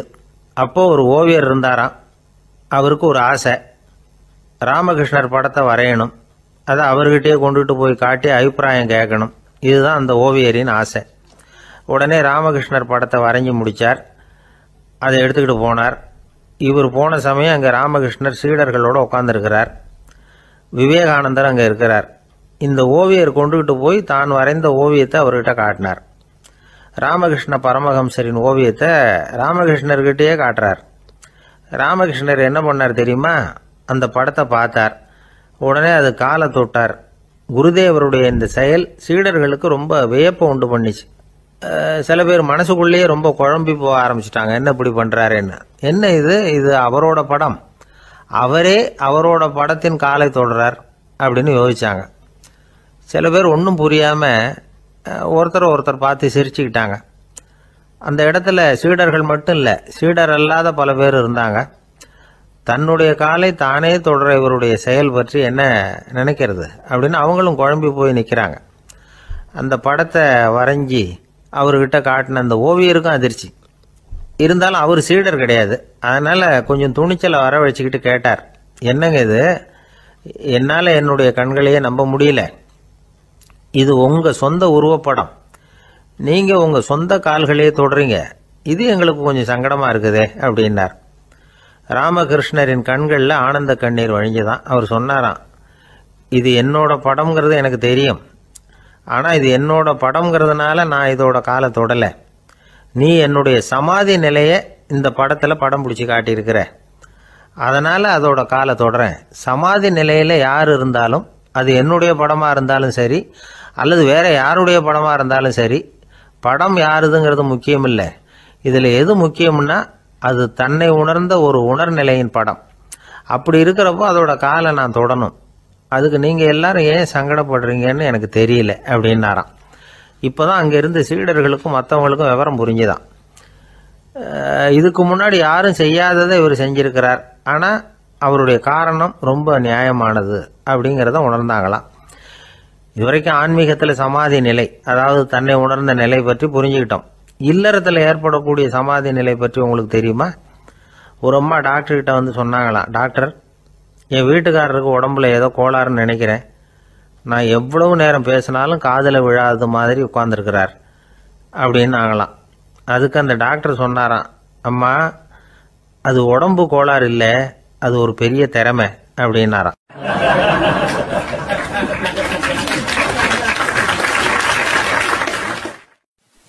ஒரு ஏரி ஓரமா 2 பசங்க நடந்து போயிட்டு இருக்கிறாங்க. அதுல ஒருத்தன் பணக்கார வீட்டு பையன், இன்னொருத்தன் ஏழை. இவங்க 2 பேரும் போயிட்டு இருக்கிறாங்க. வழியில் ஒரு இடத்துல ஒரு ஜோடி செருப்பு இவங்க கண்ணில் படுது. ஒரு விவசாயி அந்த செருப்பை அங்கே விட்டுட்டு பக்கத்தில் இருந்த ஏரியில் கை காலை கழுவிட்டு இருக்கிறார். உடனே அந்த பணக்கார பையனுக்கு ஒரு ஐடியா. அவன் சொன்னானா, டேய், இப்போ ஒரு வேடிக்கை செய்யலாம், அந்த செருப்பு 2ஐயும் தூக்கி எட்டத்தில் வீசி எரிஞ்சிருவோம். அந்த ஆள் வந்து பார்த்துட்டு செருப்பை தேடி அல்லாடுவான், அங்கேயும் இங்கேயும் ஓடுவான், திருன்னு முழிப்பான். அதை பார்த்து நாம் ரசிக்கலாம், நல்ல தமாஷா இருக்கும் அப்படின்னு இருக்கான். இப்படி சொல்லிவிட்டு அந்த செருப்புகளை தூக்கத்துக்கு போனானா. கொஞ்சம் பொறு அப்படின்னானா அந்த ஏழை பையன். ஏன்னு கேட்டிருக்கான் அவன். இப்போ அந்த ஏழை பையன் சொன்னானா, நீ சொல்றது ஒன்றும் வேடிக்கை கிடையாது, உன்னோட செருப்பு தொலைஞ்சா உன் அப்பா உடனே உனக்கு வேற செருப்பு வாங்கி கொடுத்துருவார். ஆனால் அந்த ஆளுக்கு இந்த செருப்பு தொலைஞ்சதுன்னா வேற புதுசாக வாங்கறதுக்கு வாயையும் வயத்தையும் கட்டி பணத்தை சேர்க்க வேண்டியிருக்கும்.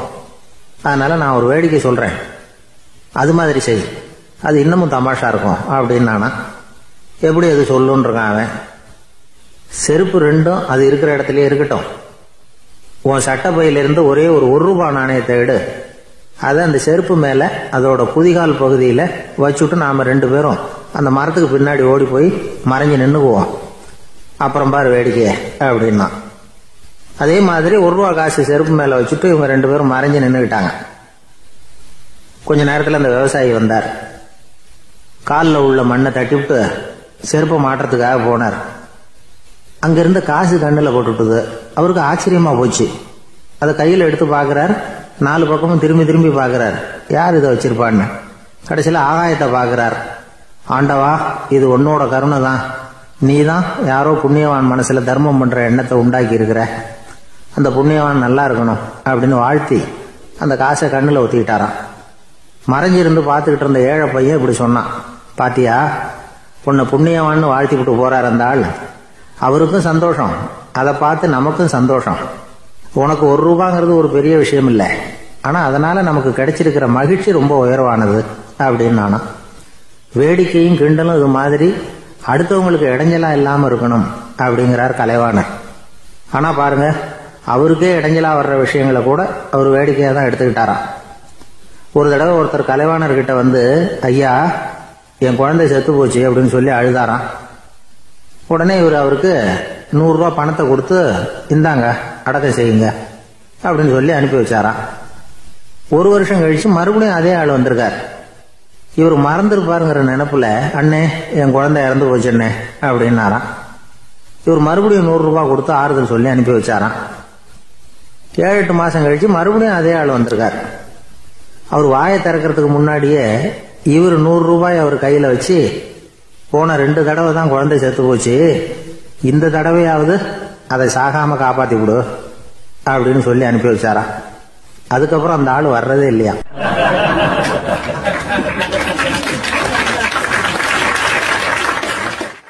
ஒரு ரயில் வேகமா போயிட்டு இருக்கு. அது ஒரு ரயில்வே ஸ்டேஷன்ல கொஞ்ச நேரம் நின்னுது. அப்போ அதுல ஒரு ஆள் ஏறினார். தலையில ஒரு மூட்டையை வச்சிருந்தார். மூட்டையை தலையில சுமந்துகிட்டே உள்ள வந்தாரு. மூட்டையை தலையில சுமந்துகிட்டே ஒரு இடத்துல உட்கார்ந்தார். ரயில் மறுபடியும் புறப்பட்டது.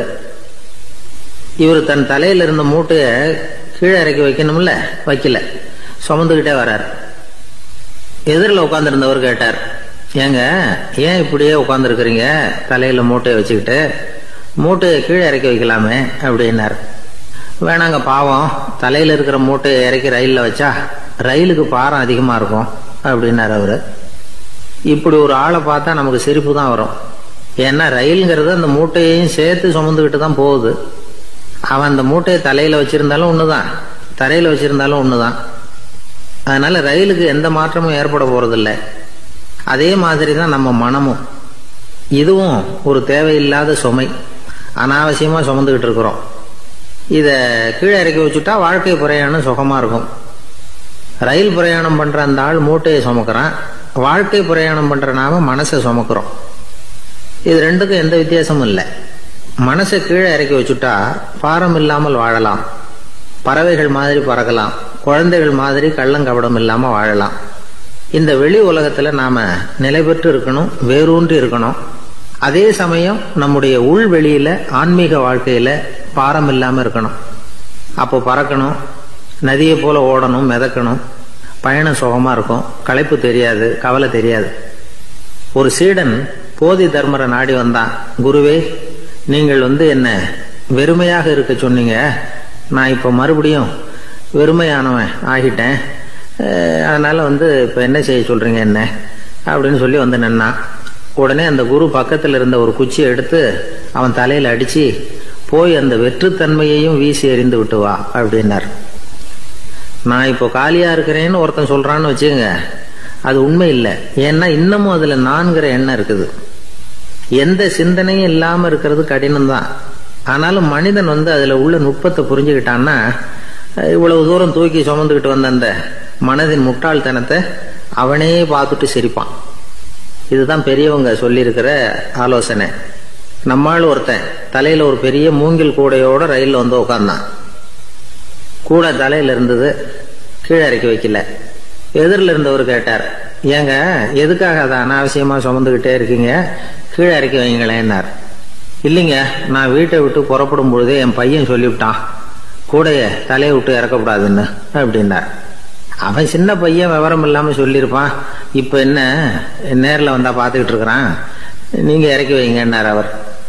அவன் நேரில் பாத்துக்கிட்டு இல்ல, இருந்தாலும் நான் இந்த கூடையை கீழே இறக்கி வச்சா அது அவனுக்கு தெரிஞ்சிரும் அப்படின்னாரு இவர். அது எப்படின்னாரு அவர். அவன் தனக்கு டிக்கெட் வாங்க வேணாம்னு சொல்லி இப்ப இந்த கூடைக்குள்ளதான் உட்கார்ந்துருக்கிறான் அப்படின்னார் இவர்.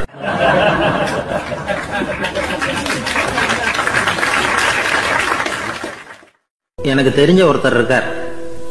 அவரு ஒரு பெரிய காவல்துறை அதிகாரி, ரொம்ப கண்டிப்பானவர். அவரை கண்டாவே எல்லாரும் பயப்படுவாங்க. அப்படிப்பட்டவர் வீட்டுக்கு போனா அப்படியே அடியோட மாறிடுவார். அங்க போய் பாத்தீங்கன்னா குழந்தைகளோட குழந்தையா அவர் விளையாடிட்டு இருப்பார். அலுவலக சமயத்துல பாத்தீங்கன்னா குதிரை முதுகுல அவர் உட்கார்ந்துருப்பார். வீட்டுல பாத்தீங்கன்னா அவர் முதுகுல குழந்தை உட்காந்துருக்கும். அவரு குதிரை மாதிரி போயிட்டு இருப்பார். இது எப்படிங்க முடியுது உங்களால அப்படின்னு கேட்டாங்க. அது ஒண்ணுமில்ல, இங்க வீட்டுக்கு வந்த உடனே என்னோட மனசை தனியா எடுத்து வச்சிருவேன் அப்படின்னார். அது என்னங்க உங்க சட்டப்பையிலையா இருக்குது மனசு, அது தனியா எடுத்து வைக்கிறதுக்கு அப்படின்னு கேட்டாங்க. அப்படி இல்லைங்க, இது ஒரு பயிற்சி, மனப்பயிற்சி, அவ்வளவுதான் அப்படின்னார். இப்படி சமயம் பார்த்து மனசை தனியா வச்சுவிட தெரிஞ்சவங்க வாழ்க்கையில எப்பவும் உற்சாகமா இருப்பாங்க அப்படிங்கிறது பெரியவங்க கருத்து. ஒரு டாக்டர் ஆஸ்பத்திரியில் இருக்கிற வரைக்கும் டாக்டரா இருக்கலாம். அவர் மனைவிகிட்டையும் அவர் டாக்டரா இருக்க வேண்டிய அவசியம் இல்லை. ஒரு வக்கீல் கோர்ட்ல இருக்கிற வரைக்கும் வக்கீலா இருக்கலாம். வீட்டுக்கு வந்ததுக்கு அப்புறமும் வக்கீலா இருக்க வேண்டிய அவசியம் கிடையாது. வீட்டுல குழந்தைகள்கிட்ட விளையாடும் பொழுதும் அதுகள்கிட்ட ஃபீஸ் கேட்டுக்கிட்டு இருக்கக்கூடாது. நாம எப்படி இருக்கணும்னு பெரியவங்க சொல்றாங்கன்னா, மனசோட சேரப்படாதான். அப்படி சேராம வாழ்க்கையை கவனிக்கணுமா. மனசை அப்படியே தனியா எடுத்து பக்கத்துல வச்சுடணும். அப்படின்னா அது அப்படியே தூக்கி எறிஞ்சுடு அப்படின்னு அர்த்தம் இல்லை. ஏன்னா மனசுங்கிறது நமக்கு உபயோகப்படக்கூடிய ஒண்ணுதான். எப்ப எப்போ அது தேவையோ அப்பப்போ எடுத்து உபயோகப்படுத்திக்கணும். தேவைப்படுறப்போ எடுத்து கண்ணாடியை மாட்டிக்கிறோம்ல, படிக்கும் பொழுது கண்ணாடி தேவைப்படுது, எடுத்து மாட்டிக்கிறோம் இல்லையா, அது மாதிரி கணக்கு போடுறதுக்கு மனசு தேவை. கடைக்கு போய் ஒரு பொருள் வாங்குறோம், காசு கொடுக்குறோம், மீதி சில்லறை சரியா இருக்கா அப்படின்னு எண்ணி பார்த்து வாங்க வேண்டியிருக்கு. அந்த சமயத்துல மனசை எடுத்து தனியா வச்சுட்டேன் அப்படின்னு சொல்லிட்டு இருக்க கூடாது. பரீட்சைக்கு படிக்க வேண்டியிருக்குது, படிச்சதையெல்லாம் அப்படியே நினைவுல வச்சுக்க வேண்டியிருக்கு. அந்த சமயத்துல மனசை தூக்கி எறிஞ்சுட்டேன் சார் அப்படின்னு சொல்லிட்டு இருக்க கூடாது. அப்படி சொன்னா பரீட்சை நம்மளை தூக்கி எறிஞ்சிடும். அதனால தேவைப்படுறப்போ மனசை உபயோகப்படுத்தணும், தேவையில்லாதப்போ அது தனியா ஓய்வு எடுத்துக்க விட்டுடணும். இப்படி நாம பழக்கப்படுத்திக்கிட்டா வாழ்க்கைங்கிறது நமக்கு புதுசா தெரியுமா. மனசுக்கும் ஒரு சக்தி கிடைக்கும். எந்திரங்களுக்கு ஓய்வு கொடுக்கற மாதிரி மனசுக்கும் ஓய்வு கொடுக்கணும், இல்லைன்னா அது களைச்சு போயிடும். குழந்தைகள் மனசை சுமந்துகிட்டு இருக்கிறது இல்ல. இது முதியவர்கள் குழந்தைகள் கிட்டே இருந்து கத்துக்க வேண்டிய ஒரு பாடம். ஆனாலும் இந்த கால குழந்தைகள் கிட்ட ரொம்ப எச்சரிக்கையா இருக்க வேண்டியிருக்கு. ஒரு தாத்தாவும் பேரனும் விளையாடிக்கிட்டு இருக்கிறாங்க. தாத்தா, எனக்கு சைக்கிள் ஓட்ட கத்து கொடு அப்படிங்கிறான் பேரன். சைக்கிள் உயரம் கூட இல்லை, அதுக்குள்ள சைக்கிள் ஓட்டணுமா அப்படின்னாரு தாத்தா. ஏன் தாத்தா, ரயில் ஓட்டுறாரு, அவர் என்ன ரயில் நீளமா இருக்கார் அப்படின்னு கேட்டானா அந்த பையன்.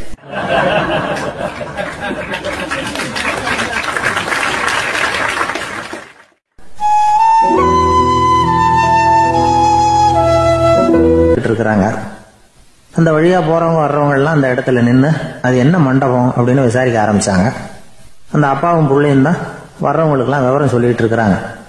அதாவது இந்த இடத்துல ஒரு பெரிய மகான் சமாதி ஆயிருக்கார், அவர் சமாதியான இடத்துல இந்த நினைவு மண்டபத்தை கட்டி இருக்கிறோம் அப்படின்னாங்க.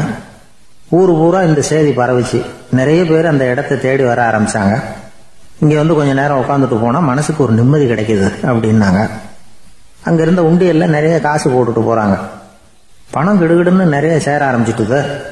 பணம் நிறைய சேர்ந்த உடனே அந்த அப்பாவுக்கும் பிள்ளைக்கும் தகராறு வந்துட்டுது. பணம் சேர்ந்தாலே சொத்து தகராறு வரத்தானே செய்யும், அது மாதிரி வந்துட்டுது. பையன் அடிக்கடி நிறைய பணம் கேட்க ஆரம்பிச்சான். அப்பா பார்த்தார், யோசனை பண்ணார், ஒரு முடிவுக்கு வந்தார். ஒரு நாள் பையனை கூப்பிட்டார். இதை பாருப்பா, நமக்குள்ள தகராறு வேணாம். அப்பாவும் பிள்ளையும் இப்படி சண்டை போட்டுக்கிட்டா பாக்குறவங்க தப்பா நினைப்பாங்க. அதனால நமக்குள்ள சமரசமா இதை தீர்த்துக்குவோம், என்ன சொல்ற அப்படின்னார் அப்பா. சரி நான் பையன். உடனே அந்த அப்பா என்ன பண்ணார் தெரியுமா, மகன் கிட்ட கொஞ்சம் பணத்தை கொடுத்தார். தன்கிட்ட இருந்த ஒரு கழுதையையும் கொடுத்தார். இதை வச்சு நீ பொழைச்சிக்கோ அப்படின்னு சொல்லி அனுப்பி வச்சுட்டார். மகன் அந்த கழுதையை எடுத்துக்கிட்டு அடுத்த ஊருக்கு போனான். வழியிலேயே அந்த கழுதை செத்து போச்சு.